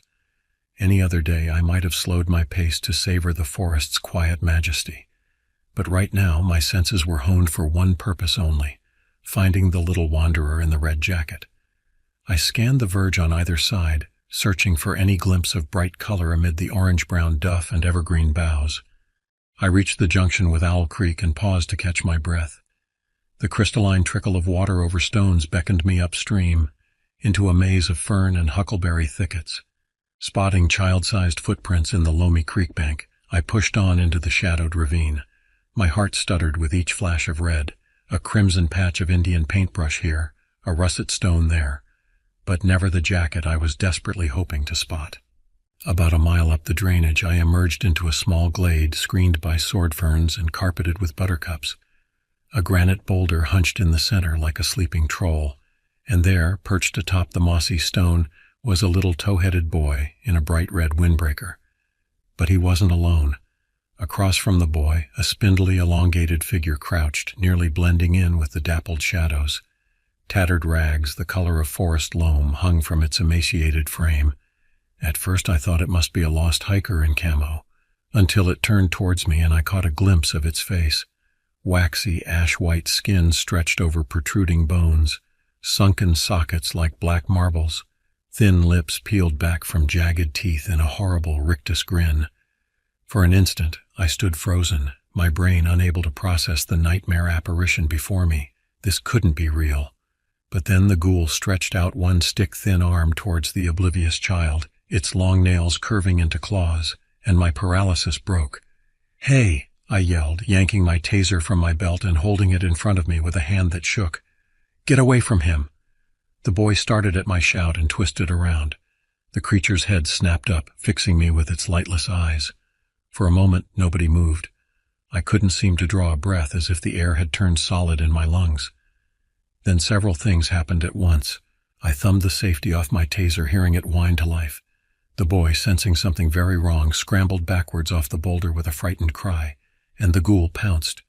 I got off one wild shot with the taser as the creature lunged, but the electrode darts went wide, burying themselves harmlessly in a cedar trunk. And then impossibly strong, bone-cold fingers closed around my throat, and I found myself staring into a face out of the depths of nightmare, inches from my own. Up close I could see the gray-green tinge to the thing's skin, the spiderweb of black veins pulsing beneath the surface. I gagged on the carrion reek of its breath, hot on my face. My scrabbling fingers found no purchase on the rubbery flesh. Just as my vision started to tunnel, I managed to bring my knee up hard into what would have been a groin, had this been human. To my surprise, I felt a distinct give, and the creature hissed in pain, its claws loosening for a moment around my neck. I took advantage of the reprieve to wrench free, gasping for air. "Run!" I yelled to the boy, who sat paralyzed with terror a few yards away. As he stumbled to his feet, I lowered my head and charged the staggering monster before it could regain its balance, catching it hard in the midsection and driving it back against the granite boulder with a sickening crunch. The ghoul thrashed and screamed beneath me, a sound that knifed straight to some primordial core of fear in my brain. But even as I grappled with the flailing creature, I could feel its wiry strength surging up again, an unnatural vitality in its desiccated sinews. With a burst of adrenaline, I managed to pin its wrists long enough to find my canister of bear spray on my belt. Wrenching the nozzle to face it, I gritted my teeth and unloaded a long blast directly in what passed for its face. The thing shrieked like a damned soul, convulsing as the pepper spray sizzled its bulging eyes. A moment later, the wail turned into a choking rattle, and the ghoul went limp. Sides heaving, I scrambled back from the twitching body. I swiped a trembling hand across my stinging eyes and cracked lips. Then I remembered the boy. Whirling around, I scanned the glade, my heart seizing when I didn't immediately see him. But then a rustle drew my gaze to the screen of bracken near the creek, where a small red jacket peeped out from behind a nurse log. "Hey there," I called softly, slowly raising my hands to show I meant no harm. "Are you all right?" The boy's tear-stained face emerged from behind the log. He gave a tiny mute nod, his lower lip trembling. I approached slowly and knelt down to his level, my voice low and soothing. "My name is Cyrus. I'm a park ranger. Your mom sent me to find you and bring you back safe. Can you tell me your name?" "Danny," he managed to get out between hiccuping sobs. "Is the monster gone?" I glanced over my shoulder at the crumpled form by the boulder. It lay ominously still now. "Yeah, buddy, the monster's gone. You were really brave, you know that? I'm going to get you back to your mom now, okay? Everything's going to be all right." I held out my hand, and after a moment's hesitation, Danny reached out and took it, his small fingers cold in my larger palm. I squeezed gently, trying to impart some reassurance I wasn't sure I felt myself. Together, we made our way back down the ravine, leaving the ghoul's broken remains and the lonely granite sentinel behind in the buttercup glade. Neither of us spoke. Danny kept throwing anxious looks behind us. I focused on maintaining my calm exterior for his sake, though inside my mind reeled. It wasn't so simple as telling myself it was all in my head now. I had seen that thing, felt its claws around my neck, inhaled its fetid breath. It was real, terrifyingly, impossibly real. And it was connected to what had attacked the hiker earlier, I was sure of it. Something evil lurked in the shadows of this forest, an ancient malevolence that I had somehow inadvertently stirred to wakefulness, first with my trespass at the logging camp, and then again with the lost boy. It was as if we had wandered into a dark fairy tale, except I knew with grim certainty this was no bedtime story. The monsters were real, and now that they were roused, I had a feeling their hunt was just beginning. By the time we made it back to the trailhead, a search party had assembled, Danny's tearful mother, a deputy sheriff, a couple other rangers. I handed the boy off to his mother's desperate embrace and gave my report to the chief, a carefully edited version that avoided any mention of ghouls or pepper spray. Just another lost kid, found safe and sound thanks to good old-fashioned ranger fieldcraft. All in a day's work. But as I watched the relieved family drive away and my fellow rangers disperse back to their patrols, I couldn't shake the knot of dread in my gut. I flexed my fingers, remembering the feel of that rubbery skin, the supernatural strength in those emaciated limbs. My eyes strayed again and again to the dark tree line and the deeper wilderness beyond. What else was out there, watching from the shadows, waiting? What would these evil forces try next, now that they knew they had an adversary? Had the abandoned logging camp just scratched the surface of the forest's buried secrets and horrors? I shook my head, trying to dislodge the spiral of grim thoughts and focus on my tasks. Inventory the first aid kit, file my incident report, double-check the alert roster, just keep moving, one foot in front of the other. Whatever this was, I could handle it. I had to. This was my job, my responsibility, because deep down, I knew it wasn't over. Not by a long shot. This had only been round one. There would be more, and it would be up to me to hold the line against the darkness. No matter how afraid I was, I couldn't run from this. Not with so many innocent lives at stake. I would stand my ground. I would find a way to fight this evil, to protect those who ventured into my forest. Even if I had to do it alone, because I was the ranger. I was the watcher in the woods and the guardian at the gate, and I would not let the shadows claim anyone else, no matter what nightmares they brought with them to battle. The rain pattered steadily on the shingled roof of the ranger station, the rhythm almost but not quite loud enough to drown out my churning thoughts. I sat at my small desk in the corner, staring at the incident report form glowing on my computer screen. The cursor blinked at me accusingly from a long expanse of white space beneath the heading Details of Incident. My fingers hovered over the keys, hesitating. What could I possibly write that would make any sense to my superiors? Encountered ghoulish creature of indeterminate origin menacing lost child. Creature exhibited extreme resilience and unnatural strength.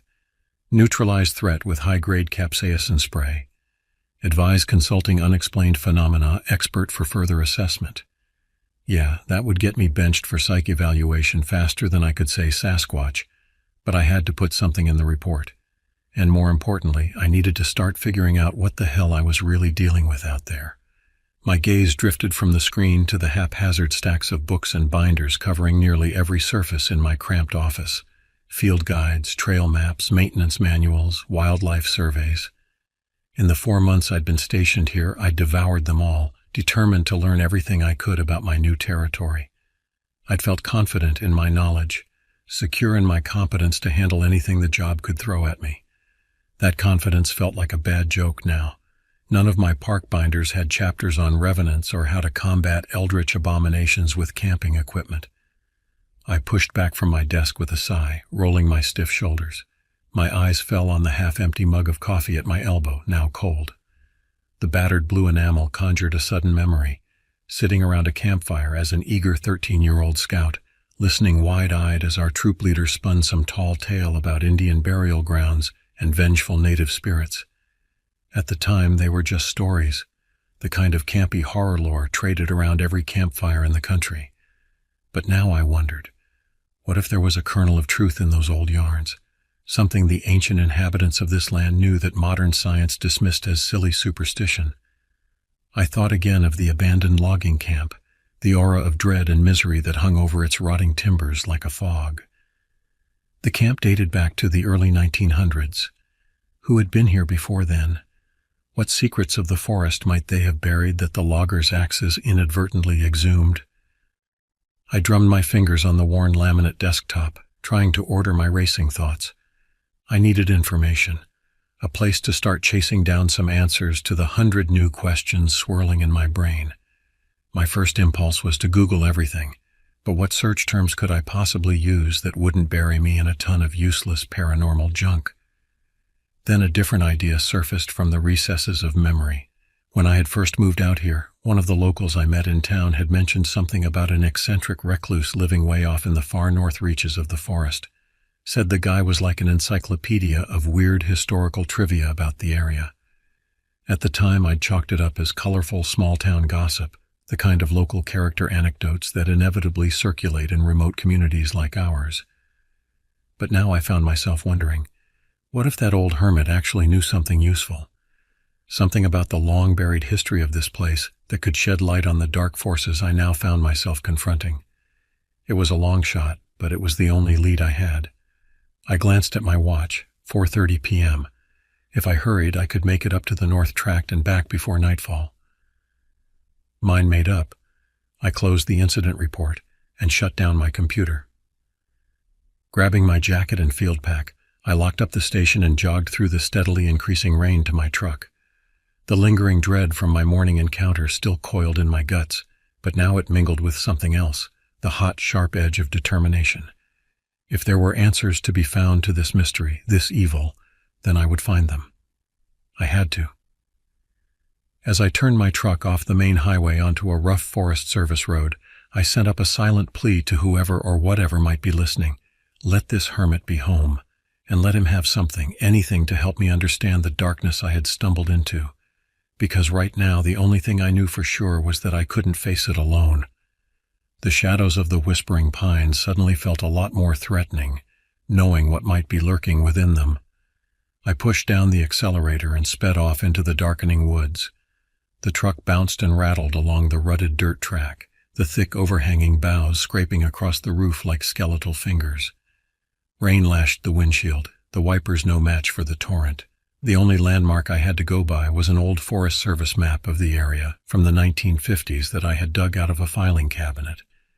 The faded contour line showed a small structure located along a tributary creek to the northwest, likely the last known whereabouts of my reclusive local history expert, assuming he was still out here at all and hadn't become food for scavengers years ago.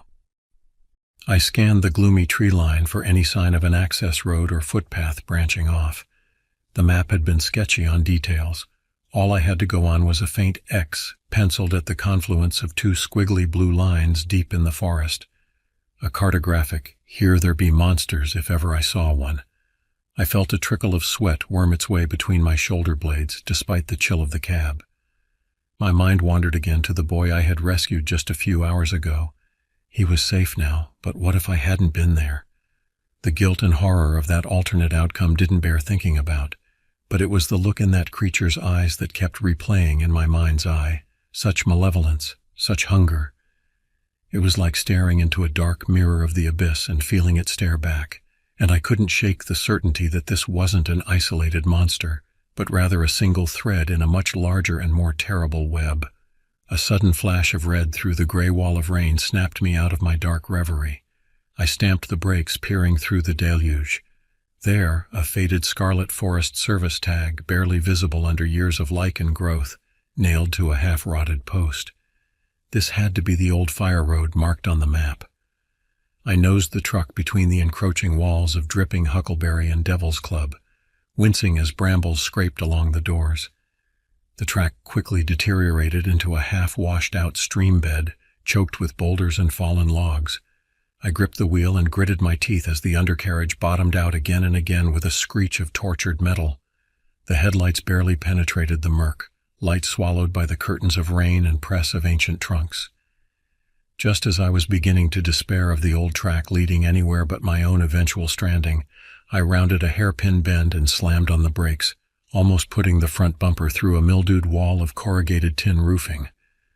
Breathing hard, I rubbed condensation from the windshield and took stock of my new surroundings. I had fetched up in a small clearing hacked out of the old growth. Rusting heaps of logging equipment hulked in the thin light, a bulldozer, several skidders, a few battered trucks even older than mine.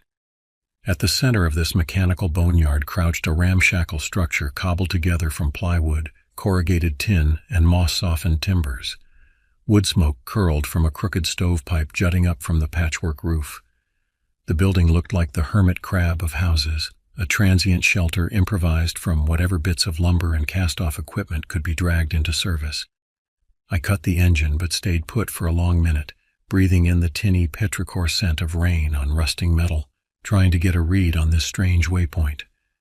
Something about the aura of the place set some deep atavistic instinct buzzing at the base of my skull. There was an air of desperate ingenuity here, but also melancholy, like the heavy stillness of a battlefield after the last echoes of gunfire fade. Steeling myself, I zipped my slicker up to my chin, pulled the hood tight, and climbed down into the sucking mud. I skirted a large yellow bulldozer, its treads long ago swallowed by encroaching bracken, and approached the shack. Up close, I could see the structure had been built around the rusting carcass of a forwarder, the makeshift walls erected between its massive wheels. As my boots crunched on eroded asphalt shingles serving as a doorstep, a sudden flurry of barking erupted from inside, accompanied by a gruff bellow. "Get your ass out here where I can see ya, and keep them hands where I can see 'em." I raised my open hands slowly, my heart battering my ribs. A painful moment later, an ancient-looking double-barrel shotgun poked out through a crack in the door, followed by a face like bark-crusted rawhide, nearly hidden beneath a wild tangle of beard and a sweat-stained Confederate flag bandana. "Who are you and what the hell you doing on my land?" the old man growled, one rheumy blue eye glaring balefully at me over the rusted barrel. I swallowed hard, my mouth gone to dust. When I spoke, my voice cracked like a pubescent boy's. My name's Cyrus. I'm a ranger with the Park Service. Are you the one they call Gus? Gus Harkin? I was told you know a lot about the history of this area." "Ranger, huh?" The shotgun didn't waver, but something shifted infinitesimally in the old man's demeanor. "Ain't had one of you boys come round for a dog's age. Not since that business with them loggers way back." My pulse jumped. "The loggers? From the abandoned camp down south?" Gus's eyes narrowed. "Might have heard a thing or two about that. Question is, why's a young buck like you interested in ancient history all of the sudden? I licked my lips, considering my next words very carefully. Because I think that ancient history isn't staying buried anymore. I think something evil has come out of that camp, and it's hunting again in the deep woods. For a long, brittle moment, the old man just stared at me, rain dripping from the brim of his oil-stained ball cap. Then, moving slowly, he lowered the shotgun. "Best come in out the wet, boy," he muttered. "Sounds like you and me got some talking to do." Inside Gus's cobbled-together cabin, the air was close and smoky from a small cast-iron wood stove. Every horizontal surface was piled with a mad clutter of rusting tools, dog-eared pulp novels, empty bean cans, and unidentifiable bits of scrap metal and wire. A threadbare wool blanket was tacked over the single small window, admitting only a wan gray light. In one corner, an ancient retriever lifted its grizzled muzzle from its paws and whined uncertainly at my entrance. Gus motioned me to a dented metal folding chair by the stove as he leaned his shotgun in the corner and sat heavily on an upturned milk crate. Up close, I could see the lattice of scars covering his gnarled hands and the deep grooves around his mouth and eyes. This was a hard man, tempered by decades of solitude and struggle against the elements. "Don't get many visitors up this way. Suits me just fine," Gus said as he fished a pouch of tobacco and rolling papers from his breast pocket. "Too many folks these days got no respect for the old ways, the deep magic of the land. They think they can just take what they want from the forest, cut it, mine it, pave it over, and there won't be no consequences. Fools." He spat to the side. I leaned forward, lacing my fingers together to hide their trembling. "Gus, I think I saw one of those consequences today. Something not natural, not of this world. It tried to take a child. Would have if I hadn't." My voice faltered as the memory of those black, pitiless eyes swam before me again. Gus looked up sharply, his hands stilling on his cigarette. "The ghoul," he said flatly. It wasn't a question. I nodded mutely, a cold fist of dread clenching around my heart. Gus took a long drag on his cigarette, the ember painting his weathered face in hellish light and shadow. "They've been in these woods long before us, maybe long before the Indians, too. Old spirits, old demons, can't rightly say what they are, but they's tied to the land, and they don't care much for trespassers." He fixed me with a hard stare. "Them loggers back in a 22, they found that out the hard way. Got greedy, started felling the old sentinels, the guardian trees, stirred up something best left sleeping. Men started going missing, equipment sabotaged, strange tracks round the camp at night. Then the killing started." Gus trailed off, his rheumy eyes distant and haunted. I recalled the palpable aura of dread and misery hanging over the abandoned logging camp, the unnatural chill in the air, a nest of ancient evil roused to vengeance. Loggers pulled out after a month or two, none too soon either. Those that was left anyhow, Gus continued. Figured discretion were the better part of valor when your bunkmates start turning up dead with they chests hollowed out and they eyes missing. I shuddered, hugging my arms to my body as if I could physically hold the horror at bay. But why would these things, these ghouls, hunt a child? And why now, after all this time? Gus shook his head grimly. "Ghouls feed on fear, pain, the suffering of the innocent. Keeps 'em strong. As for the timin', well, they's patient. Play the long game. Might sleep for years 'tween feasts. But once they's woke, once they catch scent of new meat." He let the implication hang in the smoky air. My stomach roiled as I thought of all the families, the hikers and campers, who had passed through the forest this season, blithely unaware of the predators lurking in the deeps. How many of them had strayed too close to the ghouls' hunting grounds? How many would be dragged screaming into this waking nightmare? "There has to be a way to stop them," I said, my voice leaden with dread and determined in equal measure. "A way to kill them, or seal them away again. There has to be." The old hermit leaned back, his face unreadable in the flickering shadows. Might be the knowing of it were lost long ago, but I reckon if any man got a chance of putting them demons back in they box, it's one who already faced 'em down and lived to tell it, one with fire in his belly and a true aim." His ancient eyes bored into mine. "Question is, that you, boy? Willin' to be the David to they Goliath? Willin' to make this here fight your own?" I held his gaze as icy claws of terror and the hot thrum of resolve warred within me. This was insane. I was just one man, a 20-something park ranger who until today thought the scariest thing he'd face on the job was a disgruntled black bear. Who was I to confront this primordial evil? But then I remembered the abject terror on little Danny's face as the ghoul reached for him, the rattling screams of the hiker as the life was crushed from her body. I thought of all the other innocents who might fall victim to these monsters if no one took a stand. If I faltered now, their blood would be on my hands as surely as the ghoul's. I felt something deep inside me harden like a sword plunged into a blazing forge. When I spoke, the words came out low but unwavering. "Tell me what I need to do."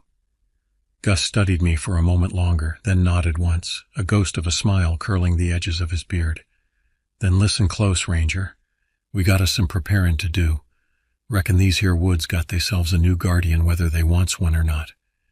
He pushed to his feet with a creak of aging joints and crossed to a battered steamer trunk in the corner. Opening the lid, he began rummaging inside, muttering to himself. After a moment he turned back to me, a strange assortment of items cradled in his gnarled hands. Animal bones tied with sinew. Bundles of dried herbs that smelled of lightning and frost.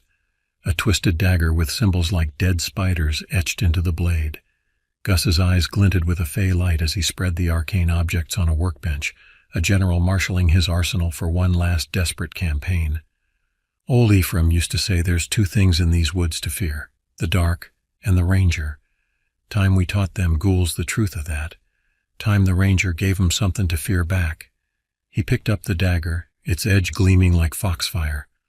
I felt a wild, exultant terror sing through my veins, the primal awakening of the hunted-turned hunter.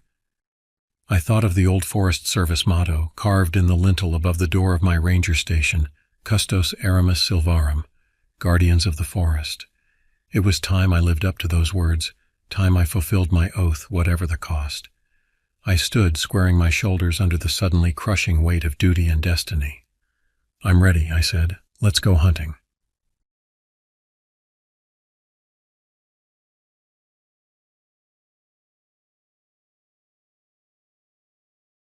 My name is Liam, and I've always been fascinated by the unknown.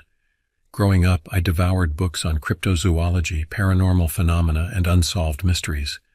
But despite my keen interest, I never imagined I would have my own terrifying encounter with the inexplicable. It all started when my cousin Ethan, who was attending college in rural Vermont, asked me to house-sit for him while he moved to a place closer to campus. Ethan had recently inherited an old family home nestled deep in the woods. The property had been vacant for years and needed some work before he could sell it. "Just keep an eye on the place at night," Ethan told me over the phone, his voice tinged with unease.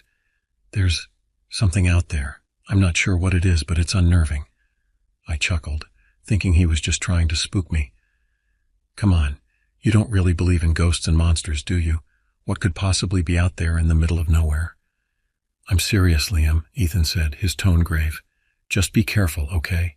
And call me if anything strange happens." Intrigued and a bit skeptical, I agreed to help. I packed up my old pickup truck and made the long drive out to the secluded property. As I wound my way along the narrow dirt road, tall pines pressing in on either side, an eerie feeling crept over me. It was as if the forest itself was watching me, sizing me up. I pushed the thought aside as I pulled up to the old house. It was a run-down two-story structure with peeling white paint and a sagging porch. Overgrown shrubs and weeds choked the yard. As I stepped out and looked around at the dense woods encroaching from all sides, a chill ran down my spine despite the warm summer air. I shook it off and busied myself unloading my things from the truck. But as I lugged my bags inside the musty interior, I couldn't shake the prickling unease on the back of my neck, as if unseen eyes were boring into me. After settling in and brewing a pot of strong coffee to stave off the weariness from the long drive, I set about exploring the old house. Faded photographs lined the walls, stern faces from the early 1900s staring out from tarnished frames. Antique furniture sat shrouded in dusty white sheets. The place had a palpable sense of history and secrets. As the sun dipped below the tree line, I cracked open a beer, pulled a chair onto the rickety front porch, and sat watching night fall over the forest. A chorus of cicadas swelled in the gloaming.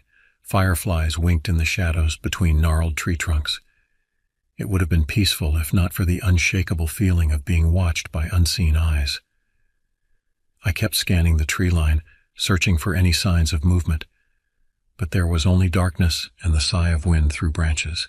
Just as I was about to head inside, a flash of pale blue-white caught my eye near the edge of the forest, maybe 100 yards away. I squinted, trying to make it out in the deepening twilight. It looked almost like a person, but taller, thinner, and it seemed to emit a faint phosphorescent glow. A chill shivered through me despite the muggy air. I blinked hard, rubbed my eyes. When I looked again, the ghostly figure was gone.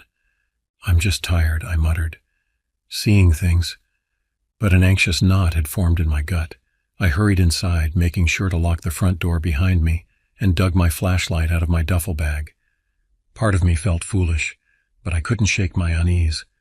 Sleep did not come easily that night. I tossed and turned on the lumpy old mattress, straining to listen past the groans and creaks of the settling house.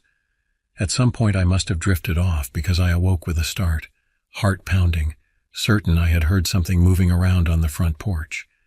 Trying to control my ragged breathing, I grabbed the flashlight and crept toward the front of the house. I eased open the door, wincing as it let out a loud creak, and stepped out into the muggy night. I swept the beam of my flashlight across the porch and out into the overgrown yard. Clumps of weeds cast eerie, elongated shadows, but I didn't see any sign of an intruder. Just as I was about to go back inside, a flicker of movement at the tree line snagged my attention. I directed my light in that direction and felt my blood turn to ice. There, at the edge of the woods, stood a figure, tall and thin with long, spindly limbs. Its skin shone with a pale, sickly luminescence in the flashlight beam, but it was the face that filled me with stomach-knotting dread, or rather the lack of one. Where facial features should have been, there was only smooth, featureless, bluish white. I must have made some sort of strangled noise, because the thing swiveled its head in my direction with a quick, jerky motion. I stood paralyzed, heart hammering against my ribcage. For a moment I felt the weight of its eyeless gaze on me. Then it turned and slipped silently back into the shadows of the forest. The darkness swallowed it up like ink. I don't remember running back inside the house and slamming the door behind me. But suddenly I was leaning against it, gasping for breath, a cold sweat slicking my skin. My mind reeled, trying to process what I had just seen. Was it some kind of prank? A trespasser in an eerily convincing costume? Deep down, I knew that wasn't the case. The silent, predatory grace with which it had moved, the unnatural glow of its skin, that was something else entirely, something that didn't belong in the rational world. With shaking hands, I dug my phone out of my pocket and called Ethan. The line rang and rang. Finally, his voicemail picked up. "Ethan, it's Liam," I said, struggling to keep my voice steady. I saw something, out by the woods. I don't know what it was, but it wasn't natural. Call me back as soon as you can." I ended the call and sank to the floor, pulling my knees to my chest. I sat like that for a long time, listening to the machines in the walls grind and hum, jumping at every creak. Sleep was out of the question. I spent the rest of the night in an agitated daze, pacing from window to window, periodically shining my light out at the tree line. But I saw no further sign of the entity. By the time tendrils of misty light began to creep across the forest floor, heralding dawn's approach, I was strung out and jittery from lack of sleep and too much caffeine. I kept replaying the encounter in my head. I knew with grim certainty that whatever I had seen, it was only the beginning. A sense of dread turned my stomach leaden. What had I gotten myself into by agreeing to stay out here? What horrors lay in wait, concealed in the primeval depths of the forest? As I watched the woods brighten with the pale light of an overcast dawn, I knew one thing for sure. My perception of the world had just been irrevocably shattered. Everything I thought I knew had been called into question. The only thing I could do was try to survive the mind-bending revelations that I sensed were still to come. I spent the day in a daze, jumping at small noises, checking and rechecking the locks. I called Ethan incessantly, but only reached his voicemail. A growing unease knotted my stomach. As dusk approached, the air grew heavy and still. An eerie greenish light suffused the forest, making the shadows appear even deeper. I stood on the porch, scanning the tree line, a prickling sensation creeping up the back of my neck. Then I heard it, a lone coyote howling in the distance.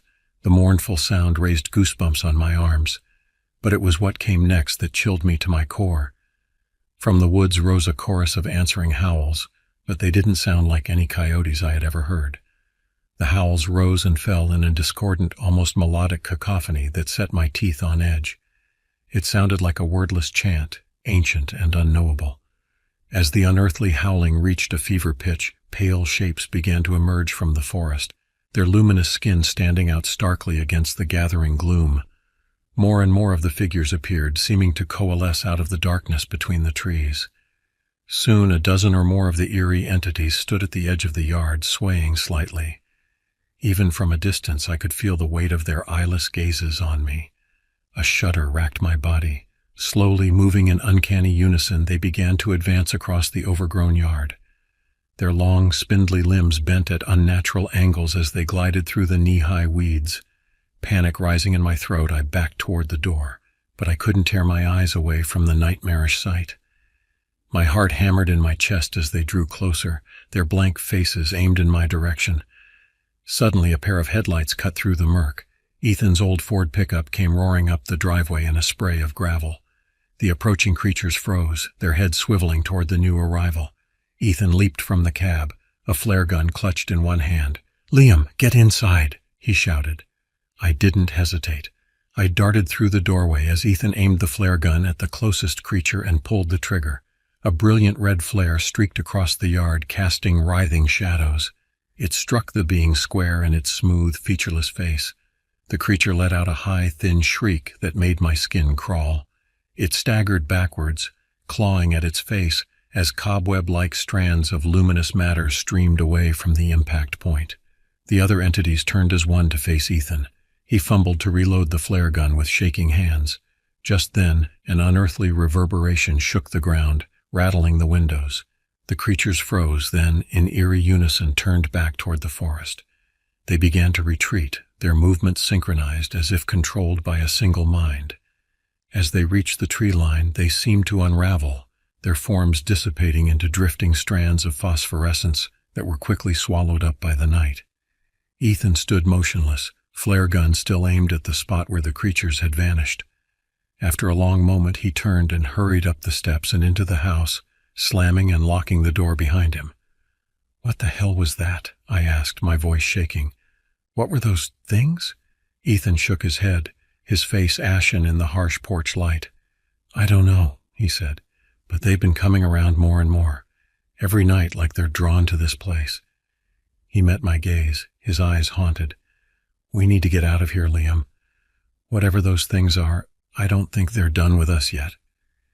Ethan and I sat at the kitchen table, a bottle of whiskey between us. He took a long pull straight from the bottle before slamming it back down, sloshing amber liquid onto the scratched formica. "Okay," I said, trying to keep my voice steady. "Start from the beginning. What do you know about those entities?" Ethan ran a hand through his disheveled hair. "Not much," he admitted. "They started showing up a few weeks after I moved in. At first it was just glimpses, a flash of something pale at the tree line, a flicker of movement in the shadows. But then they got bolder." He took another swig of whiskey, grimacing as it went down. "They started coming into the yard at night, just standing there watching the house, like they were waiting for something." A chill skittered down my spine. "Waiting for what?" Ethan shrugged helplessly. "I don't know, but I started doing some research trying to figure out if there was any history of strange sightings in this area, and I found something." He got up and retrieved a battered leather-bound journal from his duffel bag. He placed it on the table and opened it to a bookmarked page. "This is my great-grandfather's journal," he said. "He lived in this house back in the 1920s, and he wrote about seeing the same creatures." I leaned forward, scanning the faded, spidery handwriting. A chill settled in my gut as I read the words. "They come with the mist, gliding from the depths of the forest. Their skin glows with an unholy light. They gather in the yard, their eyeless faces turned toward the house, as if seeking something within. I fear they are not of this earth, but rather beings from some abyssal realm beyond the veil." I looked up at Ethan, my heart pounding. "What do you think they are?" I asked hoarsely. He shook his head. "I don't know for sure, but I have a theory." He flipped to another page in the journal and pointed to a passage. "There are old legends in these parts, whispered tales of a race of beings that predates humanity. They are said to dwell in the spaces between worlds, in the shadows beyond the periphery of our perception. The native tribes called them the Watchers, and believed they had the power to steal souls." I felt lightheaded, my breath coming short. You think that's what they're here for? Our souls?" Ethan met my gaze, his eyes haunted. "I think they're drawn to something, some energy or essence that certain people possess, and they won't stop until they get it." Just then, a bone-chilling shriek split the night, raising every hair on my body. It sounded close. Too close. Heart in my throat, I bolted to the window. In the pale moonlight, I could see dozens of luminous figures emerging from the forest. They moved with uncanny synchronicity, their long limbs bent at unnatural angles. But it was what I saw at the rear of their procession that turned my blood to ice. Towering over the other entities was a creature of nightmare. It was vaguely humanoid, but its proportions were all wrong. Limbs too long, body too gaunt. And its head, dear God, its head. A crown of twisting antlers sprouted from its elongated skull, silhouetted against the moon like a thorny halo. As I watched in mute horror, the skeletal behemoth raised its arms. The lesser creatures stopped in their tracks, heads swiveling toward the house in uncanny unison. "It's the Watcher King," Ethan whispered from behind me, his voice strangled with terror. "The Lord of the Watchers come to claim his tribute." The antlered abomination pointed one long, bony finger at the house, at us, and the gathered horde surged forward through the tangled weeds, their blank faces aimed hungrily at the windows. The creatures converged on the house with shocking speed, their luminous bodies swarming over the yard like spectral army ants. The air shook with the discordant keening of their alien voices, a sound that threatened to shred my sanity. "We need to barricade the doors," Ethan shouted over the unearthly din. We sprang into action, dragging furniture and stacking it against the doors. Barely a moment after we wedged the last chair under the back doorknob, a heavy thump shook the door in its frame. The creatures were trying to force their way inside. Eerie, wraith-like forms appeared at the windows, their blank faces pressed against the glass. Long-fingered hands scrabbled at the frames, seeking any weakness, any gap they could exploit. Ethan and I fell back to the center of the house, clutching improvised weapons, a flashlight, a cast-iron skillet. Sweat trickled down my face as I stared wide-eyed at the besieged doors and windows. How long could mere wood and glass hold back the nightmarish horde? In the face of that relentless, otherworldly siege, time lost all meaning. It felt like an eternity, but it could have been mere minutes. The barricaded doors shuddered under the inhuman strength of the creatures, hinges and lintels creaking ominously. The windows rattled in their frames as those long, grasping fingers probed for any weakness. Suddenly, a crash from the back of the house made us both jump. One of the creatures had broken through a window. I could hear the slither of its luminous body as it writhed through the opening. "Upstairs!" Ethan cried. "We'll bottleneck them on the staircase." We raced up the narrow steps, taking them 2 and 3 at a time. No sooner had we reached the top landing than the first creature crested the bottom step, its eyeless face angled upward as if scenting our fear. Ethan swung the flashlight like a club, catching the entity hard across its upper body. It tumbled backwards, tangling with the 2 creatures behind it. They fell in a writhing heap of glowing limbs. But more came, scrambling over their fallen brethren, massing on the staircase. Their combined weight made the old wood groan alarmingly. The realization hit me like an icy fist. We were trapped. There would be no escape from the second floor. We fell back to the furthest room, slamming and locking the flimsy door. We dragged an old wardrobe in front of it, but I knew it was a futile gesture. It was only a matter of time before they broke through, and then there would be nowhere left to run. Through the small window, I could see the Watcher King standing in the yard, its body swaying back and forth like a macabre metronome. The lesser creatures swarmed around it, their movements synchronized to its rhythm. It was as if they were all extensions of its unholy will. Ethan sagged against the wall, his face ashen. "It's over," he said hoarsely. "We can't fight them, Liam. They won't stop until they have what they came for." I opened my mouth to argue, but the words died in my throat. Deep down, I knew he was right. We were outmatched by forces we couldn't begin to comprehend, let alone combat. Just then, the door shuddered as several heavy blows rained down upon it. The creatures were trying to break through. The wardrobe jutted across the floor, its heavy bulk no match for their preternatural strength. Ethan met my gaze, a grim resignation in his eyes. "If we're going down, we go down fighting." He hefted the flashlight in a white-knuckle grip. I raised the cast-iron skillet with shaking hands, my mind spinning with the sheer unreality of it all. Was this really how it would end? Beaten and devoured by entities from beyond the veil, our bodies and souls consumed for some unknowable purpose? The door gave way with a splintering crash. The wardrobe toppled over as the first creature forced its way into the room, closely followed by two more. Their featureless faces swung towards us, their eyeless gazes boring into us with palpable hunger. And then they lunged, their grasping hands outstretched, their keening cries shivering the air. We swung our makeshift weapons, the heavy impacts shuddering up our arms. But it was like fighting a tide of luminous flesh. For each one we struck down, two more surged forward to take its place. Their hands clawed at us, their touch icy and draining. I felt my strength ebbing, my vision narrowing to a tunnel. Distantly, I heard Ethan cry out in pain or fear. The flashlight spun from his grip, its beam cutting crazily across the writhing melee. Then the Watcher King appeared in the doorway, its antlered head brushing the frame, its form filling the space with a blackness that was deeper than mere shadow. It extended one long-fingered hand, reaching out to us. And everything went dark. Consciousness returned slowly, in jagged fragments. The first thing I became aware of was the cold, a bone-deep, leeching chill that seemed to radiate from the very air around me. I opened my eyes, blinking repeatedly, until my surroundings swam into focus. I was lying on a hard, uneven surface, staring up at a ceiling that was lost in shadows. Towering pillars of rough-hewn stone marched off into the gloom, supporting a vaulted roof that was too distant to make out. With growing trepidation, I levered myself upright.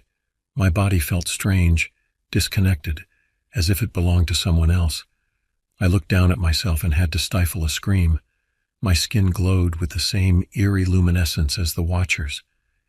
Memories crashed over me, the siege, the fight in the upstairs room, the appearance of the Watcher King.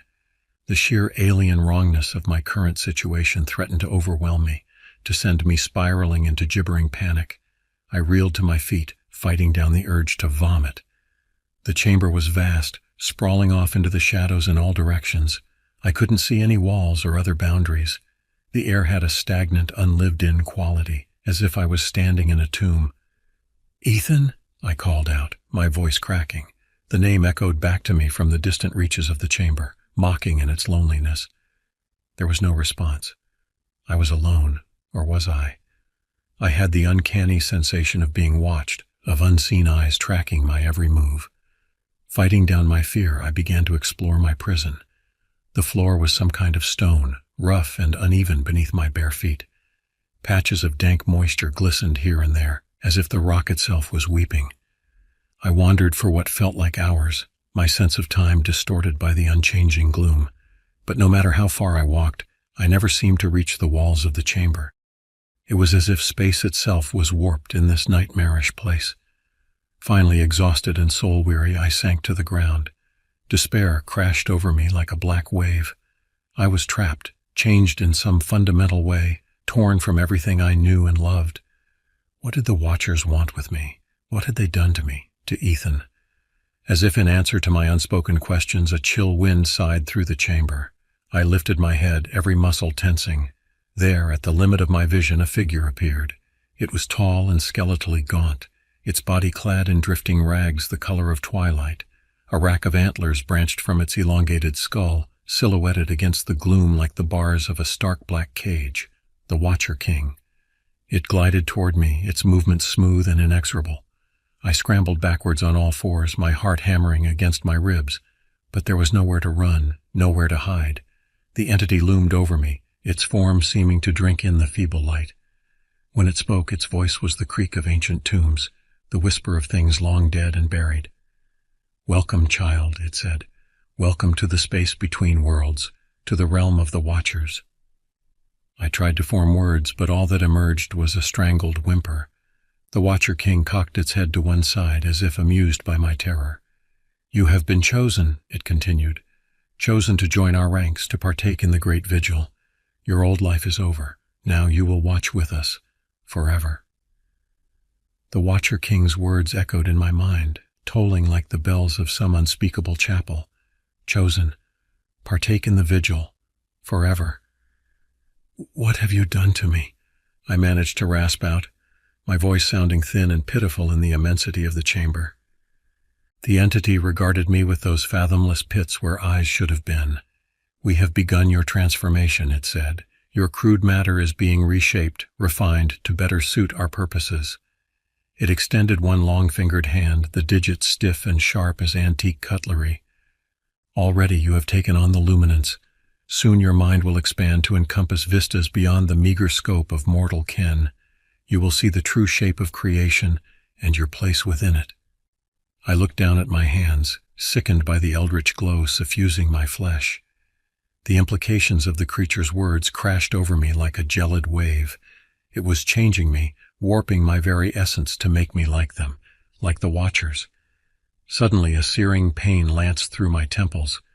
I cried out, doubling over, clutching my head. It felt like something was growing inside my skull, pressing against the confines of bone. As the pain reached a crescendo, my vision flickered and warped. For a dizzying instant, I perceived the chamber differently. The rough stone walls seemed to flatten and peel away, revealing churning gulfs of utter blackness shot through with pulsing veins of sickly radiance. I glimpsed immense shapes moving in that Stygian abyss, vast and incomprehensible. Then, as quickly as it had come, the pain and the hellish vision receded. I found myself on my hands and knees, gasping, my body slick with icy sweat. "You see," the Watcher King hissed, "already your sight grows keener. Soon you will behold the true nature of the spaces between." "I don't want this," I screamed. "I don't want to be one of you. Please let me go back." The Watcher King made a sound that might have been laughter, a dry rustle like the crumbling of ancient parchment. "There is no going back, child. The process has begun. It cannot be undone." I reeled to my feet, backing away, shaking my head in futile denial. This couldn't be happening. It had to be a nightmare, some fevered delirium. But deep in the core of my being, I knew it was all too real. The Watcher King advanced, its form seeming to swell and darken, filling my vision. "Do not fight it," it whispered.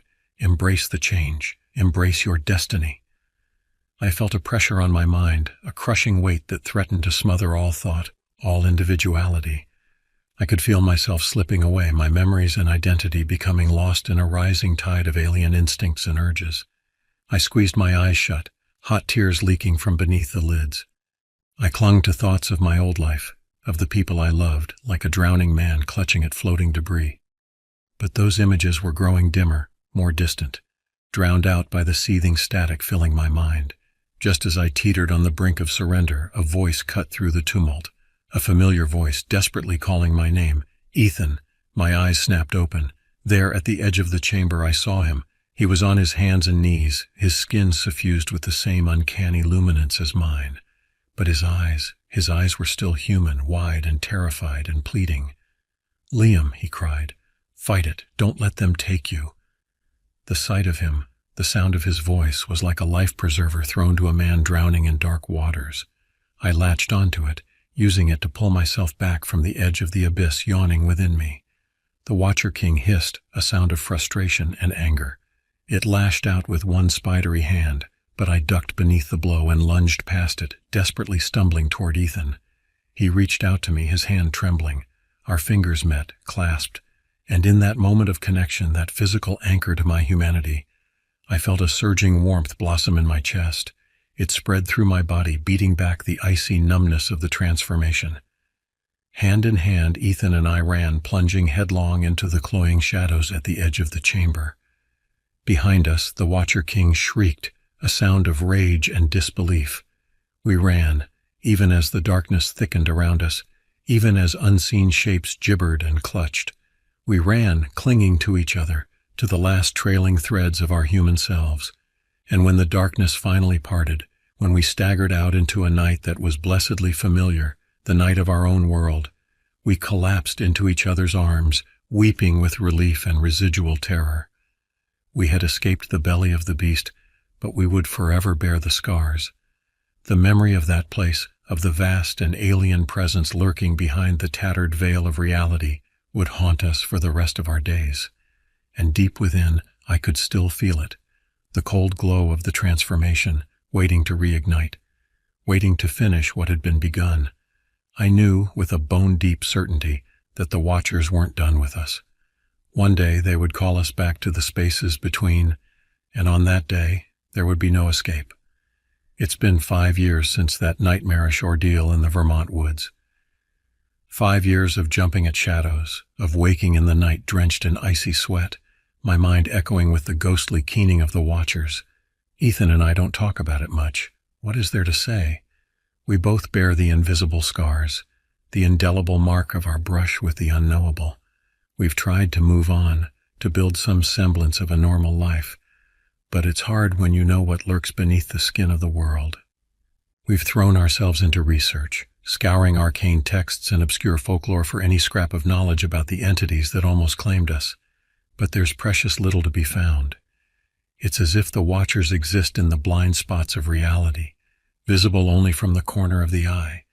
Sometimes, in the depths of the night, I find myself staring at my hands, half expecting to see that eerie luminance kindling beneath my skin.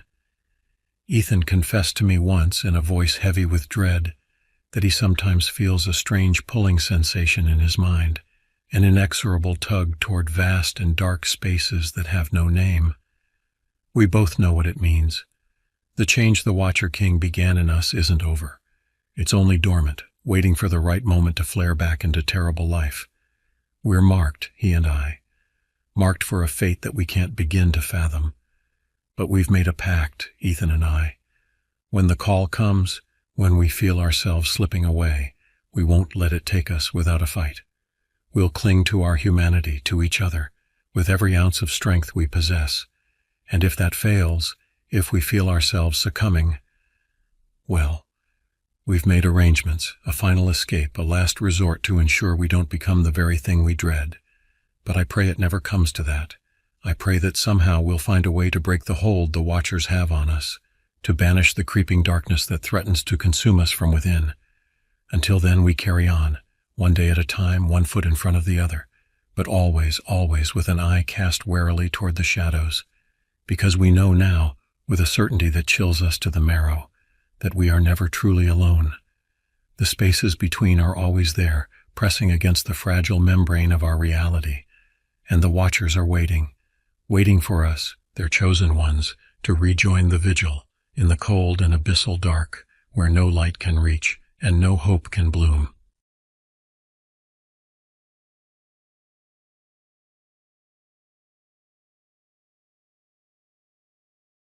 My name is Bradley Cooper, and I'm a 28-year-old former Marine living in Texas. This story takes place back in 2019, when I had just been discharged from the service. One of the first things I did upon returning home was visit my childhood friend Jacob Powell. We met up at his place and caught up on lost time. Jacob mentioned that there had been a lot of talk recently about unknown creatures roaming the forests, things like Bigfoot and even skinwalkers. But the creature that really sent a chill down my spine was one I had never heard of before, the Wendigo. Curious, I asked Jacob to tell me more about this Wendigo. He explained that according to legend, if you went deep into the woods and said Wendigo 3 times, you would summon the most terrifying creature imaginable. I laughed it off at first, thinking he was just trying to spook me, but Jacob insisted it was real. To prove his point, he suggested we head out to an old secluded dock that he and an ex-girlfriend used to go to when they wanted to get away. It was near the Alabama state line, surrounded by dense forest. I figured why not? It would be nice to get out into nature after being cooped up on military bases for so long. So I grabbed my gun, old habits die hard, and we headed out. The dock was in even worse shape than Jacob had described. It looked like it hadn't been maintained in years, with rotting boards and overgrown weeds everywhere. But the seclusion and stillness was oddly peaceful. We sat with our legs dangling over the edge, sipping beers and reminiscing. After about a half hour, Jacob brought up the Wendigo again. There was an intense look in his eye as he described the gaunt, pale creature, barely more than skin and bones, but with unnatural speed and strength. It was said to have an insatiable hunger for human flesh. Fueled by beer and bravado, I told Jacob I didn't believe in his silly legend. He grinned and dared me to put my money where my mouth was. I agreed, and we set off into the woods to find a suitable spot for the summoning.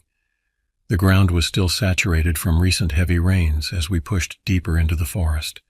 The air grew heavy and still, and the only sound was the occasional gust of wind through the treetops. After about 20 minutes of walking, Jacob announced that this was far enough. We stood in a small clearing surrounded by towering pines. Jacob looked at me expectantly. Sighing, I said the word out loud, "Wendigo." Nothing happened. Grinning, I said it twice more, feeling a little foolish. For a moment, the only sound was our breathing. Then a branch snapped loudly in the distance. We both flinched and peered into the undergrowth. I took a step forward, my hand drifting towards my concealed pistol. More snapping twigs, and then suddenly, 3 coyotes burst out onto the path in front of us. They kept running without even glancing our way. Jacob and I burst out laughing, the tension broken. I clapped him on the shoulder, ribbing him about his ridiculous story. But then I noticed how rigidly he was standing, staring back the way we had come. "Did you hear that?" he asked in a strained whisper. I strained my ears, but all I could hear was the wind.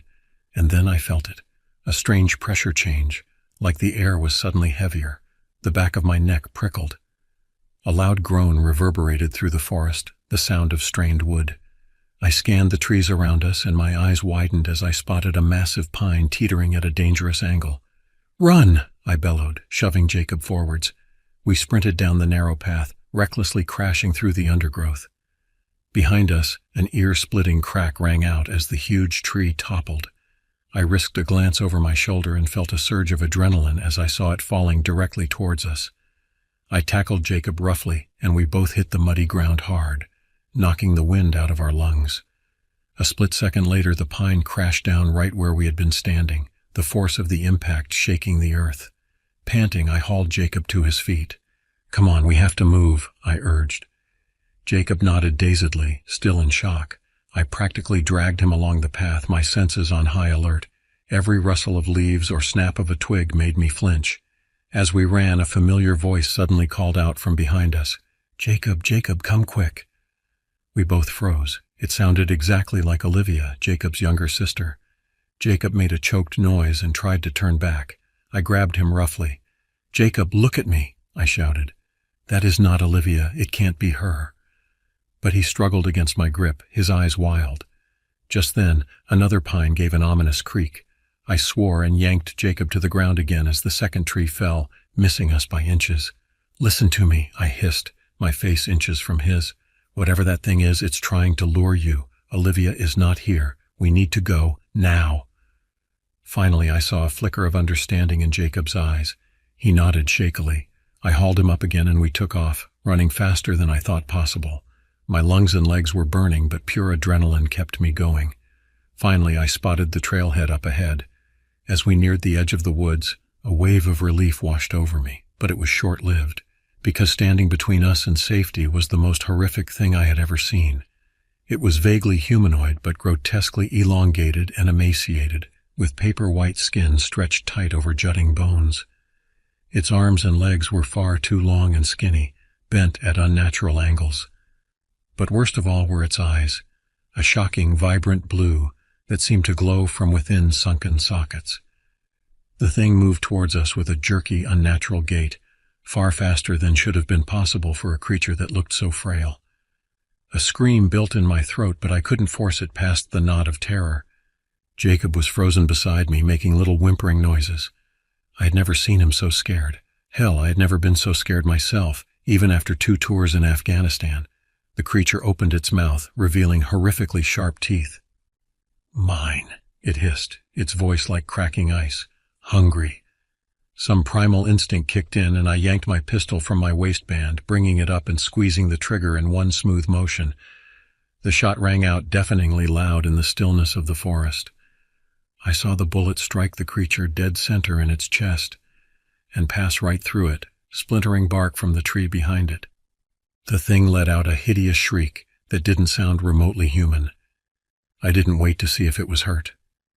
"Run!" I screamed at Jacob, giving him a hard shove towards the trailhead as I fired 2 more useless shots at the creature.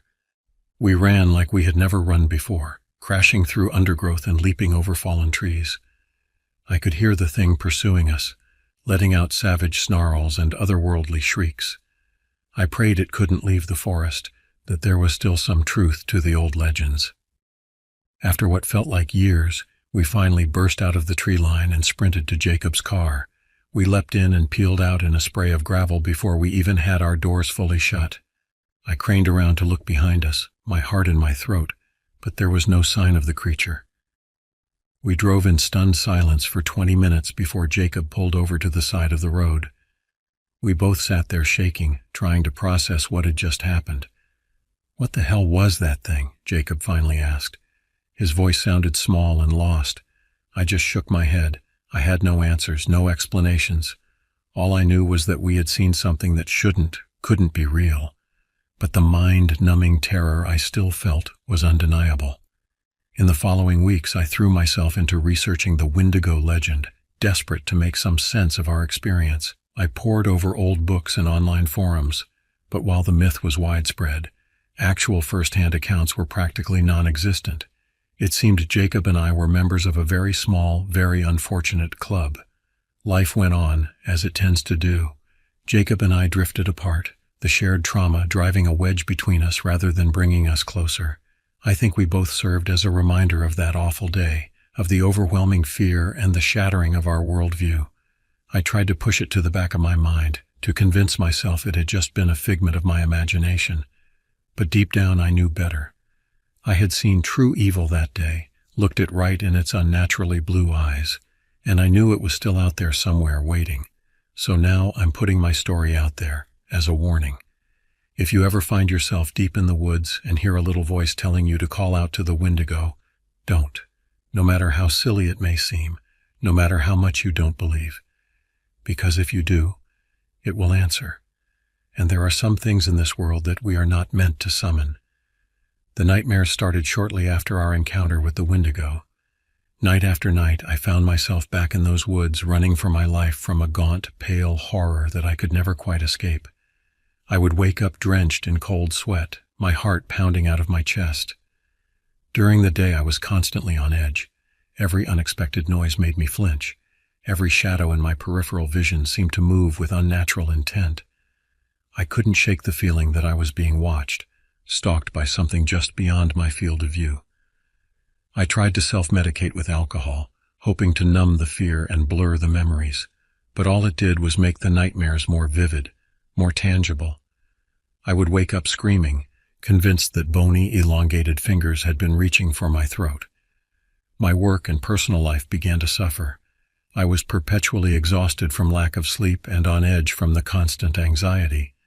I snapped at coworkers and friends over the smallest things. I could see the concern and confusion in their eyes, but I couldn't bring myself to tell them the truth. Who would believe me? The only person I felt I could talk to was Jacob, but he had become distant, avoiding my calls and texts. In desperation, I drove out to his house one evening, determined to force him to talk to me. I needed to know I wasn't alone in this. But when I got there, the house was dark and Jacob's car was gone. I sat on his porch for hours, alternating between anger and despair. He was the only other person on this planet who could understand what I was going through, and he had abandoned me. In the weeks that followed, my fixation on the Wendigo grew into a full-blown obsession. If I couldn't escape it, then I would try to understand it. I quit my job and spent my days scouring the internet and dusty library tomes for any scrap of information. Most of what I found was folklore and conjecture, tall tales passed down through generations. The Wendigo was said to be a malevolent spirit that possessed people, driving them to insatiable cannibalistic hunger. Other stories described it as a physical creature, a gaunt monster with a heart of ice that stalked the winter forests. But I had seen the truth. The Wendigo was both and neither of these things, a being that defied rational explanation, that blurred the line between physical and spiritual. It was a manifestation of the darkest depths of the human psyche, of the primal fear and hunger that lurk in all of us. I began to wonder if Jacob and I had truly summoned it that day, or if it had already been with us, inside us, just waiting for an invitation to emerge. The thought made me shudder, but I couldn't shake it. Desperate for answers, I sought out people online who claimed to have had similar experiences. Most were obviously frauds or fiction, but a few rings true, sharing details that were too specific, too visceral to be made up. I reached out to them, eager to compare notes. One man in particular seemed to know more than the others. His name was Liam, and he hinted that he had found a way to confront the Wendigo, to assert control over it. At first I assumed he was just another crackpot, but as we talked more I became convinced that he was telling the truth. Against my better judgment, I agreed to meet Liam at a remote cabin in the heart of the very same forest where Jacob and I had encountered the Wendigo. As I drove down the dirt road, my hands shook on the wheel. Every fiber of my being was screaming at me to turn back, but I felt compelled to see this through. Liam was waiting for me on the cabin's porch, a tall, gaunt figure that made my skin crawl. As I got closer, I realized with a shock that his eyes were the exact same piercing blue as the creature's. "You came," he said simply, his voice raspy and thin. "Good. It's time to face your fear." I followed him into the woods with leaden feet, my heart racing. The trees seemed to close in around us, blocking out the sun. The air grew heavy and oppressive, just like it had that fateful day. Finally, we reached a small clearing. Liam turned to me, his blue eyes glinting. "Call to it," he commanded. "Summon the Wendigo." I balked, shaking my head frantically, but Liam's gaze was unwavering, almost hypnotic. Before I knew what I was doing, I heard myself whisper Wendigo once, twice, 3 times. The forest went deathly silent, and then I heard it, that same icy, cracking voice that had haunted my dreams. "Hungry," it hissed from the shadows. "So hungry." Liam smiled, a horrible skeletal grin. And then, to my horror, he began to change. His limbs elongated, his skin stretched tight over jutting bones. In moments, the Wendigo stood before me, vibrant blue eyes boring into my soul. I stumbled back, fumbling for the pistol at my hip. But Liam, no, the Wendigo, was on me in an instant, inhumanly fast. Bony fingers wrapped around my throat, cutting off my scream. "Don't fight it," the creature hissed in Liam's voice. "Embrace the hunger. Become one with it, as I have." Black spots swam in my vision as I struggled for air. In that moment, I understood. Liam hadn't learned to control the Wendigo. He had given himself to it, let it consume him body and soul. And now it wanted me too. With the last of my strength, I brought my pistol up under the creature's chin and pulled the trigger. The gunshot was deafening at such close range. For a second, those burning blue eyes widened in shock. Then the creature let out an ungodly shriek and threw me aside. I hit the ground hard, gasping for breath. Through blurred vision, I saw the Wendigo staggering black ichor spurting from the ruin of its jaw. It fixed me with a look of pure hatred before turning and fleeing into the forest, leaving a trail of foul black blood. I don't know how long I lay there in the dirt before I found the strength to pick myself up. The forest was silent once again, but the air felt lighter somehow, like a heavy presence had lifted. I knew in my bones that the Wendigo was gone, truly gone this time. In the years since, I've tried to put that chapter of my life behind me. I eventually tracked down Jacob, and over many difficult conversations, and even more tears, we began to heal together. We will always carry the scars of what we experienced, but we no longer let it define us. I still dream of the Wendigo sometimes. I see those glowing blue eyes in the dark and feel the phantom grip of bony fingers around my throat. But now I know that it can be beaten, that even the darkest, most primal fears can be faced and overcome. So that is my story for what it's worth. A warning, a confession, and a testament to the resilience of the human spirit. We live in a world of unimaginable horrors, but also of unimaginable strength. And as long as we hold on to that strength, even the Wendigo can be defeated.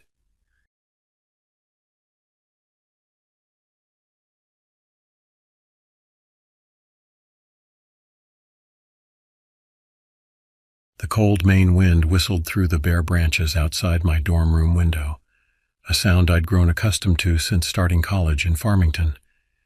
It was early November, and the first snow had already blanketed the campus, transforming it into a picturesque winter wonderland. But for me, the snow brought more than just scenic views. It stirred memories of stories passed down through generations, tales that sent shivers down my spine despite the warmth of my room. I'm River, named after the flowing waters that have shaped the land and lives of my people for centuries. At 19, I was in my sophomore year at the University of Maine at Farmington, studying environmental science. My Penobscot and Abenaki heritage ran as deep as the rivers I was named for, a constant undercurrent in my life that both grounded and unsettled me. Growing up, I spent countless hours with my grandfather, listening to his stories by the flickering light of a campfire. He was a repository of our people's history and lore, his weathered face a map of wisdom earned through years of living in harmony with the land. But it was his cautionary tales that left the deepest impression, especially his warnings about the Wendigo. "River," he'd say, his voice low and serious. "Our ancestors knew the dangers that lurk in the shadows of the forest. The Wendigo is not just a monster from children's stories.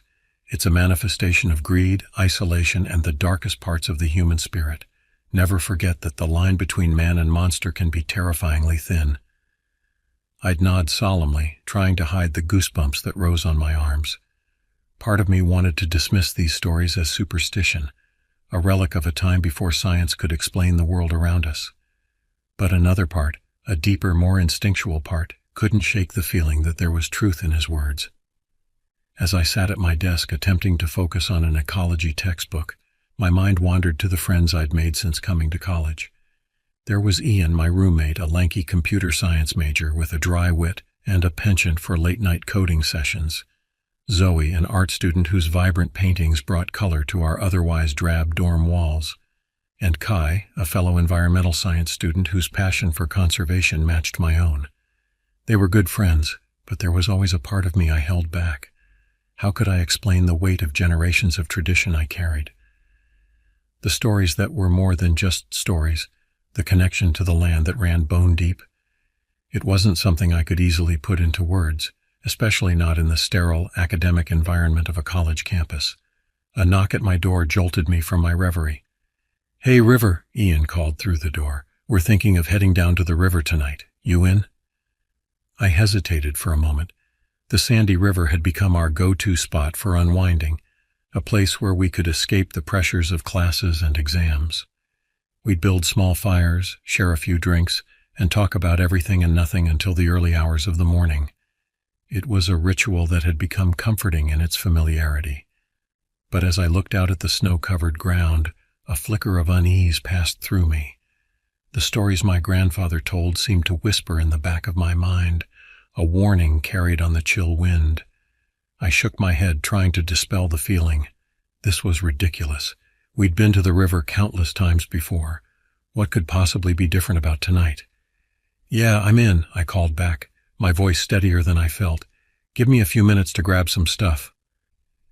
As I gathered supplies, extra layers, a flashlight, my trusty lighter, I couldn't shake the feeling that something was off. It wasn't just nerves or the weather. There was a tension in the air like the moment before a thunderstorm breaks. I zipped up my backpack and took a deep breath. "Get it together, River," I muttered to myself. "It's just another night by the river, nothing to worry about." But as I opened the door to join my friends, a chill ran down my spine that had nothing to do with the winter air. Something was different about tonight. I just didn't know what, or how much it would change everything. The trek down to the Sandy River was familiar, but the blanket of snow transformed the landscape into something alien and foreboding. Our breath formed misty clouds in the frigid air as we made our way through the silent woods. Ian led the way, his enthusiasm seemingly unaffected by the cold. "I can't believe we're actually doing this," Zoe said, her voice muffled by a thick scarf. "It's freezing out here." Kai chuckled. "That's what makes it an adventure, right?" I remained quiet, my senses on high alert. Every snap of a twig under our feet, every rustle of wind through the bare branches set my nerves on edge. The stories my grandfather told me echoed in my mind, blending with the sounds of the forest until I couldn't tell where memory ended and reality began. As we approached our usual spot overlooking the river, the unease I'd felt earlier intensified. The area looked different in the moonlight, the snow casting strange shadows that seemed to move when I wasn't looking directly at them. "River, you okay?" Ian's voice snapped me back to the present. "You look like you've seen a ghost." I forced a smile. "Just cold. Let's get that fire started." As the others gathered wood, I knelt down to prepare the fire pit, brushing away snow and arranging stones. The moment my knees touched the ground, a chill ran through me that had nothing to do with the temperature. Something was wrong. Very wrong. The fire struggled to life, casting flickering shadows across the snow. My friends huddled close, passing around a bottle of cheap whiskey to ward off the cold. Their laughter and chatter seemed oddly muted, as if the woods were swallowing the sound. I sat slightly apart, my eyes scanning the darkness beyond our little circle of light. The feeling of being watched was overwhelming now, a pressure against my skin that made it hard to breathe. "Hey, Earth to River," Zoe called, waving the bottle at me. "You're being weirder than usual tonight. What's up?" I opened my mouth to respond, but the words died in my throat as a sound reached my ears. Footsteps, heavy and deliberate, crunching through the snow somewhere in the darkness below us. "Did you hear that?" I asked, my voice barely above a whisper. Ian frowned. "Hear what?" But I was already on my feet, peering down towards the frozen beach. The footsteps came again, closer this time, accompanied by a smell that hit me like a physical force, sickly sweet rot overlaid with the stench of decay. "We need to leave," I said, my voice shaking. "Now." My friends exchanged confused looks, but something in my expression must have convinced them. We hurriedly packed up, extinguishing the fire and gathering our things. As we turned to go, a voice drifted up from the darkness. It was like nothing I'd ever heard before, a grating, static-filled sound that somehow formed my name. "River." I froze, my grandfather's warnings ringing in my ears. "Don't look, don't respond, just run." "What the hell was that?" Kai asked, his face pale in the moonlight. "Don't ask," I said, grabbing his arm. "Just run." We tore through the woods, branches whipping at our faces as we stumbled through the snow.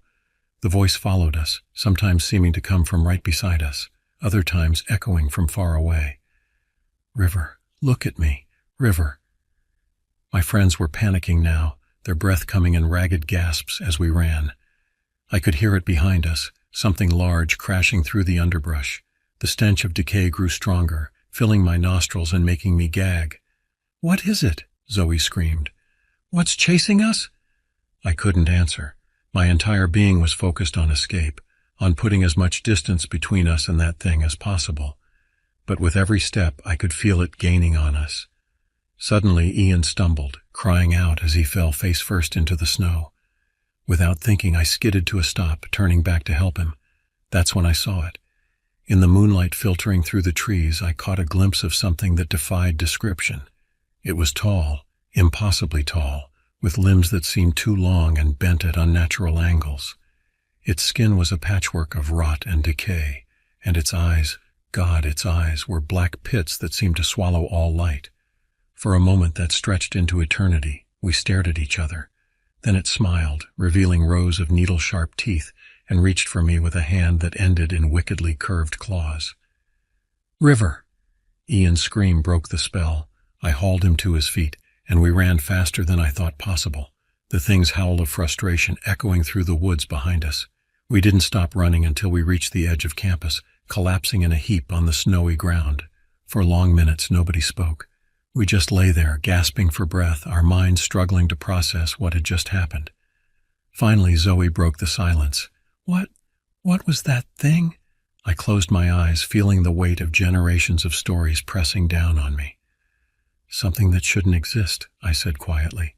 "Something from the old stories my grandfather used to tell." "Bullshit," Kai said, but his voice trembled. "That had to be, I don't know, some kind of animal. A bear, maybe?" I shook my head. "You saw it. You know that wasn't any animal." We lapsed into silence again, each lost in our own thoughts. The adrenaline was wearing off, leaving us shaky and cold. but none of us wanted to be the first to stand up, to acknowledge that we had to move on from this moment and somehow return to our normal lives. "What do we do now?" Ian asked, his voice small and frightened. I took a deep breath, feeling the mantle of responsibility settling on my shoulders. "We go back to our rooms, we try to sleep, and tomorrow we figure out what to do next." But as we slowly made our way back to the dorms, I knew sleep would be impossible. The image of that thing was burned into my mind, and I knew with a bone-deep certainty that this was far from over. Sleep eluded me that night. Every time I closed my eyes, I saw that thing's face, its mouth stretched in an impossible grin. The stench of decay seemed to linger in my nostrils, making me gag even in the safety of my dorm room. Ian tossed and turned in his bed across the room, occasionally muttering in his sleep. I envied him his ability to lose consciousness, even if it was fitful. For me, the night stretched on endlessly, my mind racing with questions and fears. As the first light of dawn crept through the window, I made a decision. I needed answers, and I knew there was only one person who could provide them. I reached for my phone and dialed a number I knew by heart. "Grandfather," I said when he answered, my voice cracking, "I need your help." The next evening found me sitting in my grandfather's small cabin on the outskirts of the Penobscot Reservation. The familiar scent of sage and sweetgrass filled the air, a stark contrast to the rotting smell that still haunted my memories. My grandfather listened silently as I recounted the events of the previous night, his weathered face grave. When I finished, he sighed heavily and reached for his pipe. "I had hoped you would never have to face this, River," he said, his voice low and filled with sorrow. "But the old ways have a habit of finding us whether we seek them out or not." "What was that thing, Grandfather?" I asked, dreading the answer. He puffed on his pipe, the smoke curling around us like mist. "Our people have many names for it: Wendigo, Chenu, Giwakwa. But names have power, and to speak them is to invite attention." He leaned forward, his dark eyes boring into mine. "What you encountered was a manifestation of hunger, greed, and isolation. It is born from the darkest parts of the human spirit, a corruption of everything we hold sacred." I shuddered, remembering the creature's grotesque form. "How do we stop it?" My grandfather shook his head. "It's not about stopping it, River. It's about understanding it, and understanding ourselves. The Wendigo thrives on fear and isolation. It seeks to separate us from our community, our traditions, our very humanity." He reached out and grasped my hand. "You carry the strength of our ancestors within you, River. Trust in that strength. Remember who you are and where you come from. That is your protection against the darkness." As I left his cabin that night, my mind was buzzing with ancient stories and warnings, but beneath the fear I felt a spark of something else: determination. I knew what I had to do. The next few days passed in a blur of research and preparation. I delved into old texts, spoke with elders, and gathered supplies. My friends watched me with a mixture of concern and curiosity, but I kept them at arm's length. This was my burden to bear. When the night of the new moon arrived, I made my way back to the spot by the sandy river, alone this time, armed with nothing but knowledge and the strength of my heritage. The woods were eerily silent as I set up a small fire. The flames danced in the darkness, casting long shadows that seemed to reach for me with grasping fingers. I took a deep breath and began to sing. The words of the ancient song felt strange on my tongue at first, but as I continued, they flowed more easily. It was a song of protection, of connection to the land and my ancestors. The wind picked up, carrying with it the now familiar stench of decay. I kept singing, my voice growing stronger as I felt the presence approaching. It emerged from the shadows, just as terrifying as I remembered. But this time, I didn't run. I stood my ground, continuing the song even as my heart pounded in my chest. The creature hesitated, its twisted form seeming to flicker in the firelight. For a moment I thought I saw something human in its eyes, a flicker of pain, of loneliness. "I see you," I said, my voice steady. "I understand what you are, what you represent, but you have no power over me." It lunged forward with a howl of rage, but stopped short as if hitting an invisible barrier. The air around us seemed to vibrate with energy. "Go back to the shadows," I commanded. "This is not your place." For a long moment we stood facing each other, locked in a battle of wills. Then, slowly, the creature began to fade. Its form became indistinct, melting into the darkness until only its eyes remained, glowing with an otherworldly light. And then it was gone. I collapsed to my knees, exhausted but triumphant. The woods around me seemed to exhale, the natural sounds of the night returning. As I made my way back to campus, I felt changed. The experience had connected me to my heritage in a way I'd never felt before. I understood now why my grandfather had been so insistent on passing down the old stories. They weren't just tales to frighten children. They were warnings, yes, but also reminders of our strength, our connection to the land and to each other. I knew the Wendigo might return one day. Such creatures never truly die. But I was ready now. I had faced the darkness and emerged stronger. As I reached the edge of campus, I saw my friends waiting for me. They rushed forward, embracing me with worry and relief evident on their faces. "Where have you been?" Ian demanded. "We've been worried sick." I looked at each of them in turn, seeing the genuine concern in their eyes. In that moment, I made a decision. "I have a story to tell you," I said. "It's not an easy one to hear, but I think it's time you knew." As we walked back to the dorms, I began to speak, sharing the knowledge that had been passed down to me. Because in the end, that's how we keep the darkness at bay, by sharing our stories, our strength, our humanity. The Wendigo thrives on isolation, but it cannot stand against the power of community and tradition. And as long as we remember that, we will always find our way back to the light.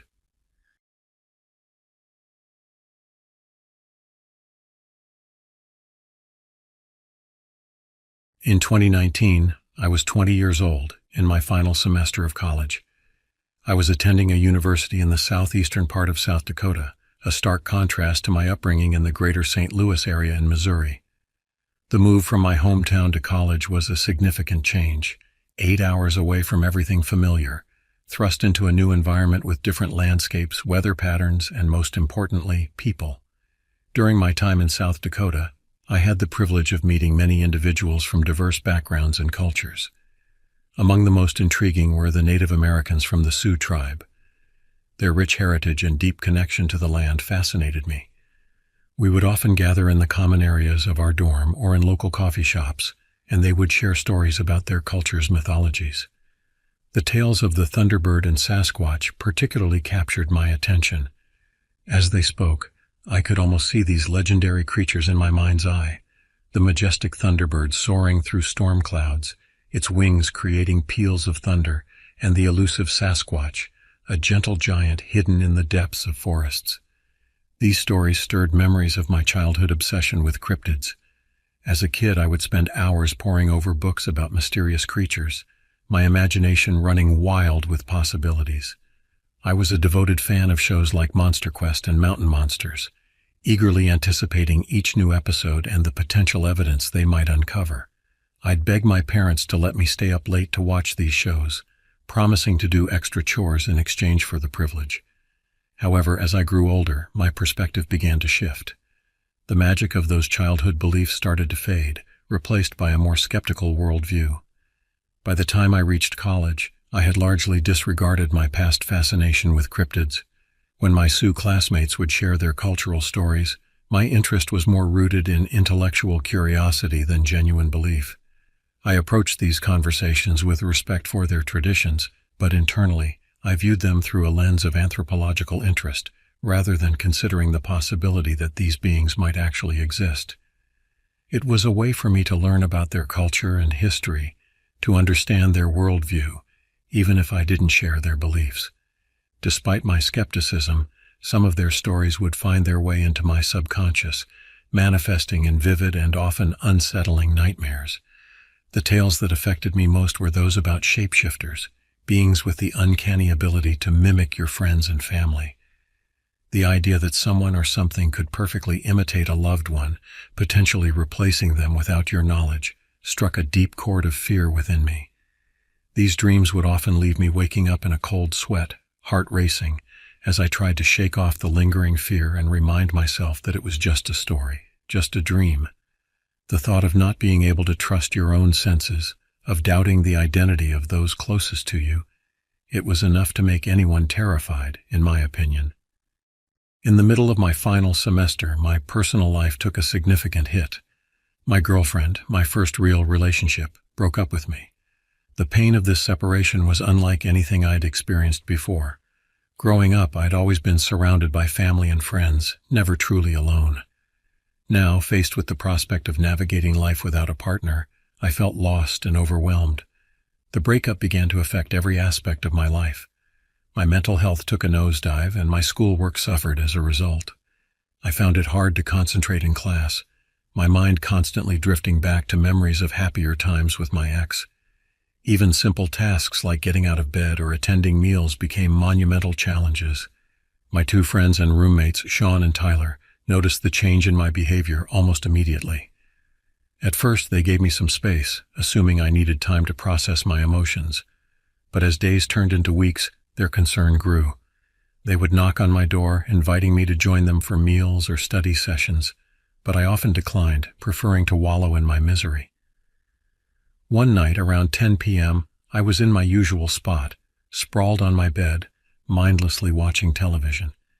I had a can of Bang energy drink in my hand, the Star Blast flavor, my go-to choice for late-night study sessions, or in this case, late-night sulking.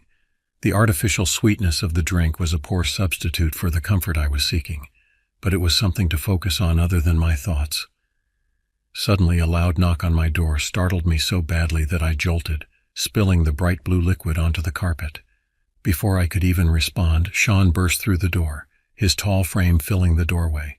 His face bore a wide grin, a stark contrast to the gloom that had settled over me in recent weeks. "Come on, bro, we're going hunting," Sean exclaimed, his enthusiasm filling the room. I stared at him blankly for a moment, trying to process his words. Hunting? At this hour?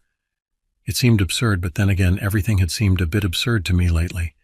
Sean was a character, to say the least.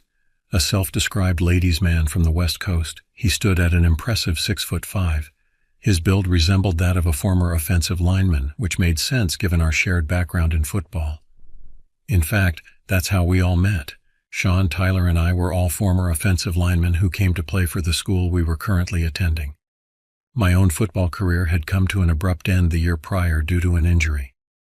After careful consideration and discussions with my coaches and family, I decided to call it quits.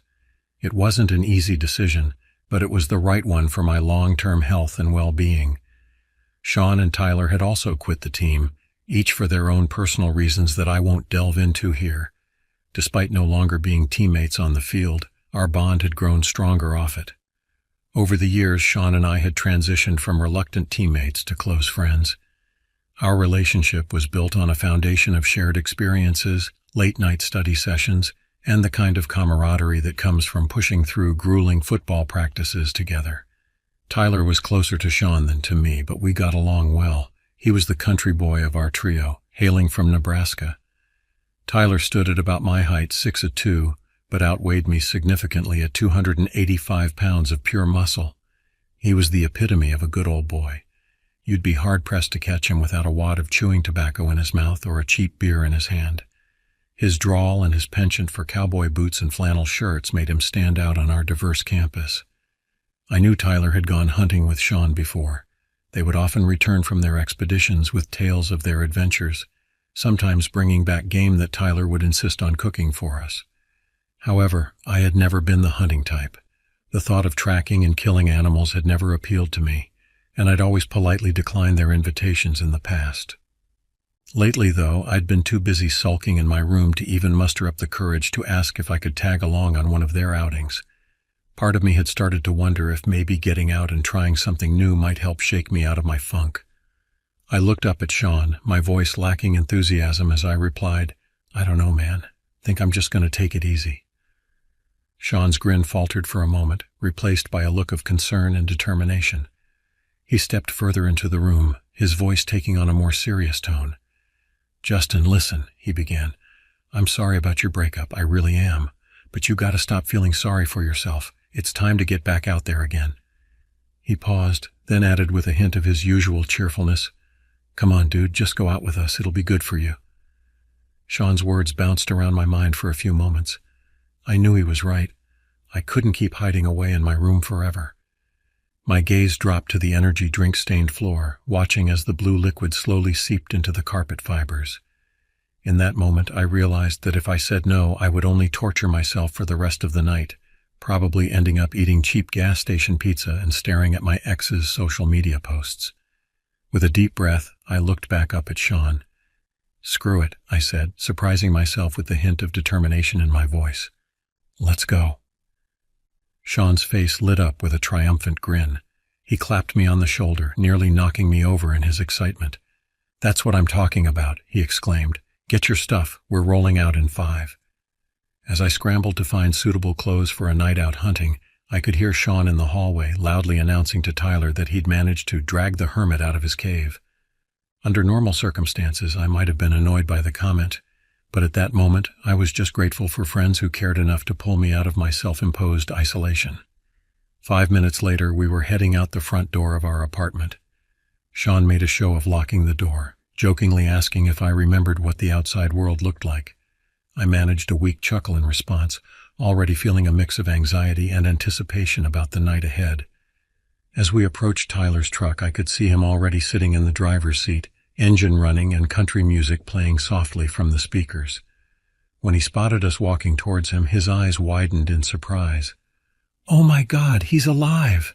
Tyler called out, his voice a mixture of genuine shock and playful teasing.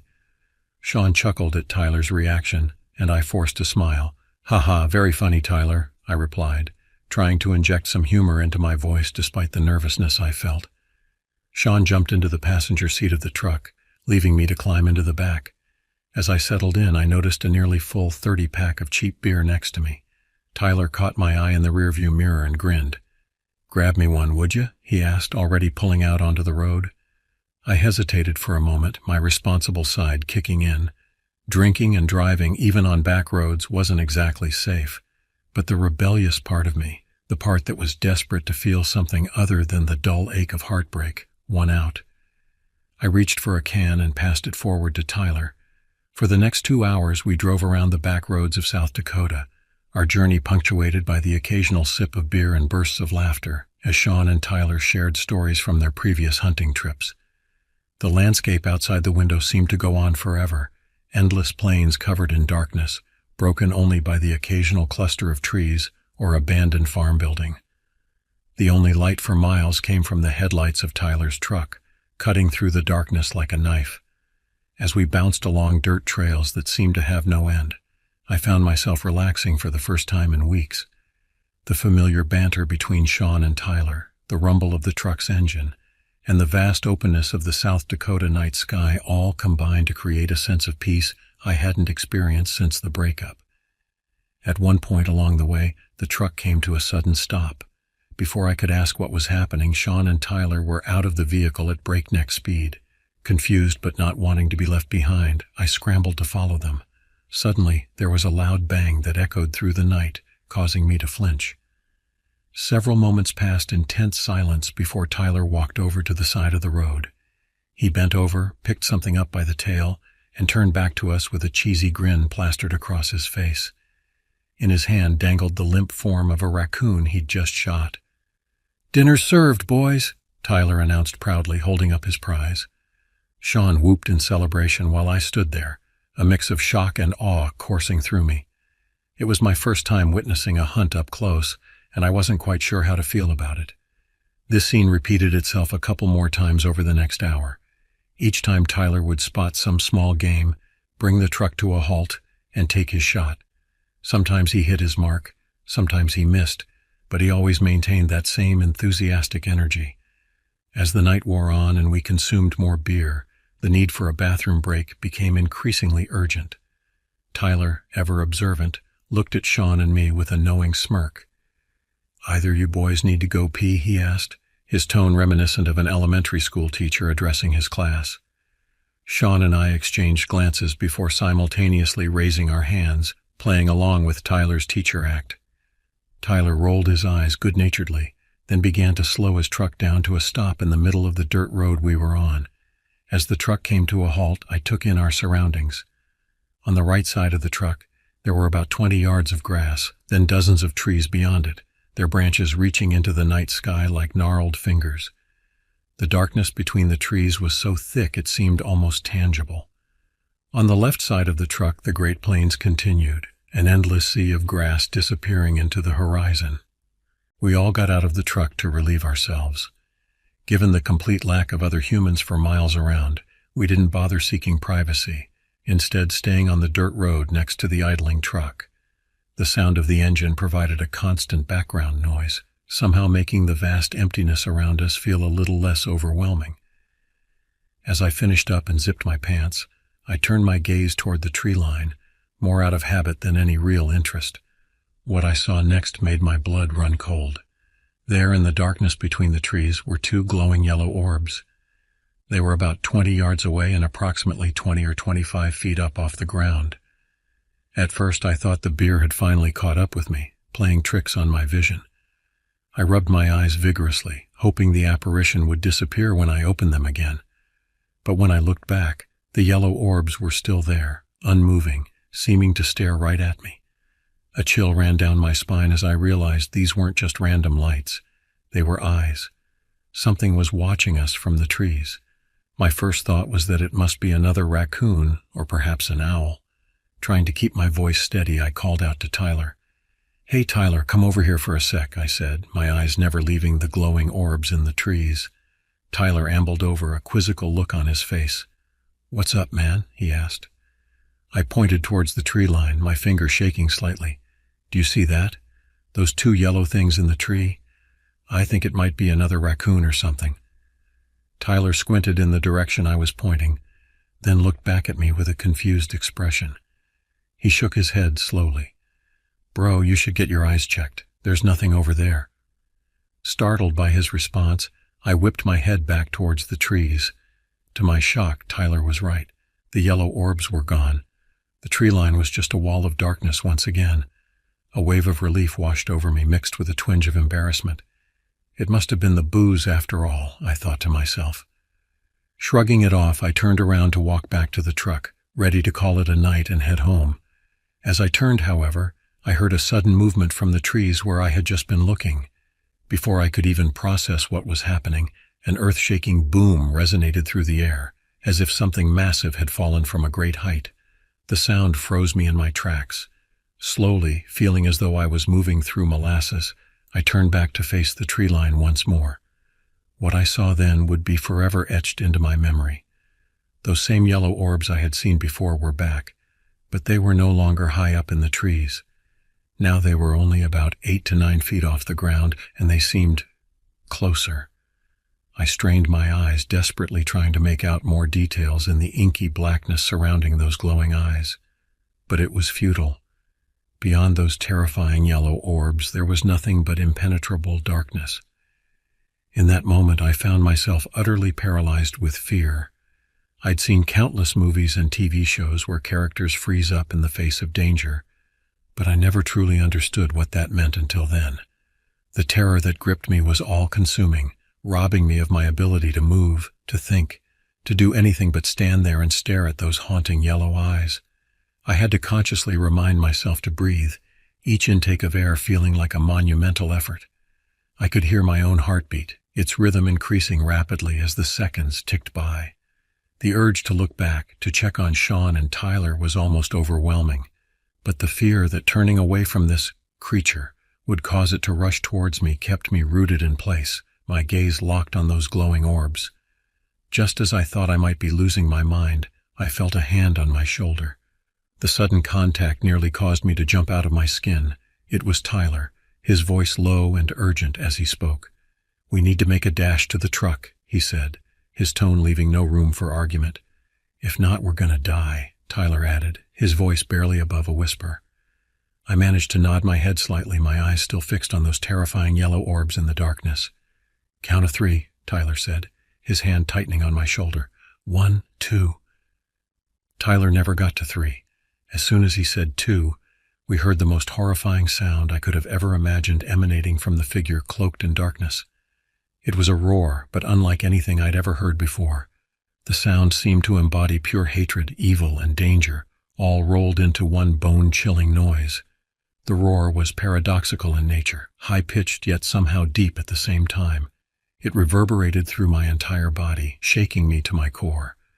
Whatever was making this noise had to have impossibly large lungs. The sheer volume and duration of the sound defied everything I knew about animal vocalizations. In that instant, feeling and logic shocked back into my body. The paralysis that had gripped me shattered, replaced by an overwhelming urge to flee.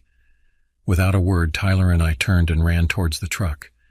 As we sprinted, I could see Sean frantically struggling with the front passenger side door. After what felt like an eternity, he managed to wrench it open and dive inside. Sean, bless him, had the presence of mind to reach over and open the rear passenger side door for us. As I ran, pumping my legs harder than I ever had in my life, I became acutely aware of the sounds behind me. Heavy breathing, not my own or Tyler's, filled the air, accompanied by the thunderous footfalls of something large giving chase.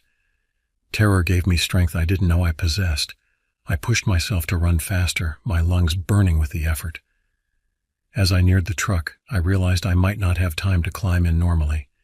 In a move born of desperation, I launched myself forward, essentially diving into the back of the truck.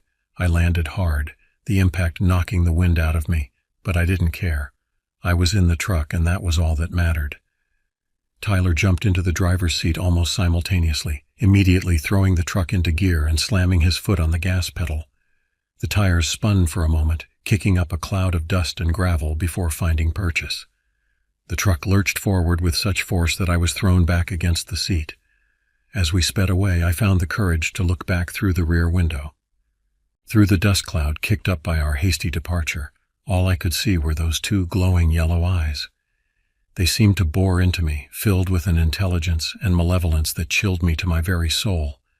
Then, as quickly as it had all started, the eyes disappeared into the darkness as we sped back towards our apartment. The drive back was a blur of adrenaline and fear. None of us spoke. The only sounds were our heavy breathing and the roar of the engine as Tyler pushed the truck to its limits. It wasn't until we pulled into our driveway that the reality of what had just happened began to sink in. We piled out of the truck as quickly as our shaking legs would allow. I fumbled with the keys, my hands trembling so badly that it took several attempts to get the key into the lock. When I finally managed to open the front door, we all nearly fell into the living room in our haste to get inside and shut the world out. For several long moments we just stood there in the entryway, looking at each other with wide, shocked eyes. It was Sean who finally broke the silence. What the hell was that?" he asked, his voice cracking slightly. Neither Tyler nor I had an answer for him. Instead, Tyler moved towards the kitchen, his movements mechanical. "I need a drink," he muttered. "A real one." As Tyler rummaged through the cabinets, Sean collapsed onto the couch, running his hands through his hair repeatedly. I remained standing, my body still thrumming with residual adrenaline. A few minutes later, we were all seated in the living room, clutching mugs of strong coffee that Sean had made. The familiar aroma and warmth of the beverage helped to ground us, bringing a small sense of normalcy to the surreal situation. Slowly, hesitantly, we began to share our respective accounts of what we'd experienced. Sean, it turned out, had only heard the roar. He'd been facing the other way, focused on getting the truck door open, when the sound had nearly stopped his heart. As I recounted my side of the story, the glowing eyes, the feeling of being watched, the bone-shaking roar, Sean's expression grew increasingly puzzled. But when I finished, Tyler spoke up, corroborating my account. He described seeing the same yellow orbs, hearing the crash as something fell from the tree, and feeling the overwhelming sense of danger that had prompted our flight. We talked late into the night, trying to make sense of what we'd encountered, but the more we discussed it, the less sense it seemed to make. Eventually, exhaustion overtook us. The adrenaline crash, combined with the lateness of the hour and the emotional toll of our experience, left us all drained. As we prepared to turn in for the night, Tyler paused at the hallway leading to our bedrooms. "Whatever that thing was," he said quietly, "we're lucky to be alive." Sean and I nodded silently, the gravity of Tyler's words sinking in. With mumbled goodnights, we retreated to our respective rooms. Sleep, however, was elusive. Every time I closed my eyes, I saw those glowing yellow orbs staring back at me. In the morning, I woke up with a slight headache, my mouth dry and my body aching as if I'd run a marathon. For a blissful moment, I thought perhaps it had all been a bizarre dream, but as I walked into the kitchen and saw Tyler already there, eating breakfast with a haunted look in his eyes, I knew it had been all too real. I grabbed a protein bar from the pantry and began to chew mechanically, joining Tyler at the table. We ate in silence for a while, both lost in our own thoughts. Eventually, I couldn't take it anymore. I looked at Tyler and asked the question that had been burning in my mind since we'd returned home. "Tyler," I said, my voice slightly hoarse, "what the heck was that?" Tyler stopped eating and looked at me. His expression was one of a man who had seen things that defied explanation, things that challenged his understanding of the world. "Well," he said slowly, "I don't know. All I know is it wasn't human, and it wasn't like anything I've ever hunted." His words hung in the air between us, heavy with implication. Whatever we had encountered out there in the South Dakota night was something beyond our understanding, something that perhaps shouldn't exist in our rational, modern world. That encounter marked the end of my college days. After graduation, I moved back to the St. Louis area, eager to put some distance between myself and the memories of that night. Over the years, I lost touch with Tyler and Sean. Last I heard, Sean had returned to the West Coast while Tyler had gone back to Nebraska. Our shared experience, too strange and frightening to easily discuss, had created a rift between us that proved difficult to bridge. I'm now 25, engaged, and have a pretty nice job in law enforcement. Most days are good, filled with the normal routines and challenges of adult life. But every now and then, especially when I'm driving at night alone, my mind drifts back to that encounter all those years ago. In those moments, I find myself gripping the steering wheel a little tighter, my eyes scanning the darkness beyond the headlights for any sign of those haunting yellow orbs. In the years since that night, I found myself drawn back to the research on cryptids that had fascinated me as a child. I've pored over accounts of strange creatures and unexplained phenomena, searching for anything that might explain what we encountered. The best I can narrow it down to is either a Bigfoot or possibly a skinwalker. But even these explanations feel inadequate in the face of what we experienced. Regardless of what it was, those eyes remain seared into my memory. They've become a part of me, a reminder of a world beyond our understanding, a world where the impossible becomes terrifyingly real. Some nights I still wake up in a cold sweat, the echo of that unearthly roar ringing in my ears. To this day, I thank my lucky stars that we got away alive. And to whatever creature is out there in the wilds of South Dakota, I can only say this: let's not meet again.